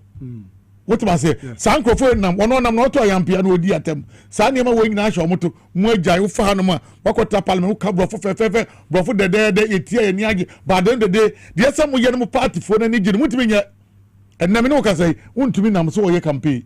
So untumi o court. Oh, court papa be no woko. 16th year or cocoto. When a moon yan diamant tentem. What must say? Moon pushing Yaman in Anton Yaman Conan and Crofoya via Disica, Afagana Niama, Chance I see a fire in and about Assassin Fana Yibiano, or more your project also. A baby last commission, assassin about that. Oh, my press conference now. Don't do any now, or your also. The last commission beg your idea. Jumo so one for one. Massa, I buy and buy and never be less of those to fast. And because of my certain do obese that will do certain level beer, ye mungu be a moo. And ye negotiate. So them sir. What town I was as not town obese die a talent to be a mumu. Ghana Mrano, ye didn't party trans negotiate. Neck a case or the more the amount of him. What to a man crowd dream of wedding in a Afanema or more years career or more baby of your faco. And ye jam what for we do parliament echo cambro focus my bro for the day and fashion but I am now what kind of me say wom because 2024 George Otibonsu I will not Canada Japan campaign yeah Alhaji Mahmoud Bawumia and Yere Samira a whole apartment by your tenor West Yewie and your lentilo West Yewie plaster Omubugui Omufam Mbrakwase Kobuguye Adia mo kwa na jukobu da ni gye no wo ba beka za mra na mo kobugu ye anu ya power keke eno ko party so mo bugu but enya wo mo fa mra se kobugu ye okay o mo di 2 million no mo wo se vice ne vice e yida busu afon eno ko bu ade gu anajo wo se wo court se emu ide ndende court bia ni wo si da wi a amma ya boss wo mo yen ko bu muda ye be transfer yin hye wo kama sa na Ghana mra ne etimi ni amede ma no si da me ka chen this for say sa da wo finance ministry wo mo nya abo omo make sure action because omo disika di dream no ye make sure be pa omo ntoma ye ti kro we mu na anu ya wa ante say Ghana sikani bi odi nubone afaduane mu di kwa ote ye south ye me take home from Batman obua wo hwe interview no bi me ami nia tumberima onu sushi be na onu makati nako ha wonwa na e kan ye busa no say no mo di na o say di 20 infantudwa yet kro we mu nka makati nka odi nuboni fra ko ayimu ekwa I'm giving an example because not to make what am I say thank you amount so that and sika ba nya na uta mo nko na de me example what am I say Ibrahim ko to play one kasa makati akoto play uta mo nko na odi me example what can I live with that what am I say and nipa ko na odi nuboni efa aduane mu no yet ya yentima mo nipa ni dinda NPP fa nko mo bodian mo nipa ne so mo dia mo na mo nyankopon mo tum nyame o mo tira mo ko so say ya enfie 40 years ndi o mo ti so ba wo I'm reduce years no mirasi Charles yanko Obrempong o de anyashi I one example Mr. and Owurayire Kofi Asma CEO of Millennium City Estate or share show no good anyi bia no o de baby you are for obenya asase e dia se udan Miss Asma Miss Asma mi chia ye pe ke o bi chia Mr. Kofi Asma and o en check ese ngoma no baby obi ye beba am Miss Asma for too much jemu ye nya se ya at least we don't boy asase me want no and one of the best in the brand mama wa o boy wi asena nya asase dia eno kwa ya demu se kana ai e cruise bi wala jo aim high multimedia boys no go no ma send message say omunyina go ma apply ma disqualify omunyina aim high for Amadu Sorogo ne wo fa asem yenu nana baako Amadu Sorogo for Medina omunyina disqualify asa I wisdom PID yeah ciao I Obrempong 2024 audit report by audit report how your media kwi isi onu akwi no ho ano parliament because ya chiche adwumanim yes we is under obin agency obin ministry yes ukoko ya we enye operation recover all loot no ana okay one rezo Dominic Akuritinga ayene the attorney general one is so force we na sasika we ba we monye ye be ka na mo bu afu e wo mo offices na mo send messages say we ns mo ka ho asem nya mo be ya ban ne be ye e be gina na nan so na Ghana fo anya gidie so ampa reset agenda no is on a gusu ye gusu that is all Obrempong so obia ye na dwuma sane sa ye nya binka one then ya ye benya bia kan ye betra ye beka wo de be to ha ye beka okay so ye ba ye mfa topic mfifie ma ye set that record nya production di maye no ene ye ka ye mfa binka ho ene enyi bi mfimu nti no mpese o me discuss so don me ma wasem ma media ne mu enya ba de beka nti we yes finance ministry beyond reporting to parliament no then next steps ni ye den muni attorney general mun yesi na muntimi make sure say sasika wi na mo be recover obi bia wedi ni wedi but attorney general there me de minimum say asem ko no wa obeku asem no okay obeku asem no case bia odi ma ye ni no obeku case no na nsem esisi wa bebre ni ni wa bebeke kan fa ho ni na no esi de na the attorney general eku asem asem ne wo attorney general nsem wa life wo Boba Coupe, I'm sorry, go. My boy, me home, Bob Bako, a summer attending a press conference. I will hear one single case on their table. Cabinet Dubois, I could see saying. I do my Baba can say when you scan a cramp of it. Yeah, almost I died in the crowd. As I died, you kiss it. And yes, I was say, oh. Yes, I judge. Yes, I say. I know, yes, I judge. Mr. Bo one case. That's wound to me or court. Why? Wound to me on the 16th or court. Market. I'm not a prophet of doom. But you see, before wound to me started a campaign, unse shots no umpi. Baby. In the case of the shots here or court, no umpi. No din who see. Or to near measure your wounds to Italy, nothing will come out. And I want to me I launching a national chairmanship campaign. So Opa you said a dear bedo a better dinner and ya want to me be when said. Me say before now want to me all on the left from the right with regards to what is happening in court. Now want to me campaign on chassis. Onya who so the very favorable outcome from court. Was chassis a national campaign. Ghana Ghana, forget it. Me say Charles McCarthy, editor the Hawk newspaper, and I feel Kwajo Yeboah, a former youth organizer, the MPP Amanyo Kono, I was so was to work on. Penny for me, no, and on Bekai and Sa, I will feed inside politics, mediation. Now, and Comoa Kenyan and Omudin was Sefata, it's me best small. I had a Brema quite near Digimedian, Etimi Abanaway, Mr. Rav Jampo, Mr. Peter Cranton, Mr. Emmanuel Neti. Ane Abbas womo na MCR ho omo modern ahyehyɛ ɛyɛ o TV ni so ama na bibia ayɛ kama Lizzy ana ye makeup camera no ɛyɛ Kofi Asante ana afi ɛyɛ Elvis no mu gina camera na chi na afie o mu twa na so nya bi hweye me aka sa me di djumadi ho chia me di the enke Obrempong the grassroots president okwa Mike Kania na me jebre na me be som wo bra me gina Mugabe ma say the capacity man commander of the angels anem na afie me di djumadi e ba wakwam na me de ebebe som ntia kase pa mfen koma eye papa wata edin aka mitrima no menim sa wo hwe dwumadi nyankopon hira na onye okese ebraso news team na ready ensem aka nyina wo mo de ba besom nyame ya adom next week ye besan ahia makramo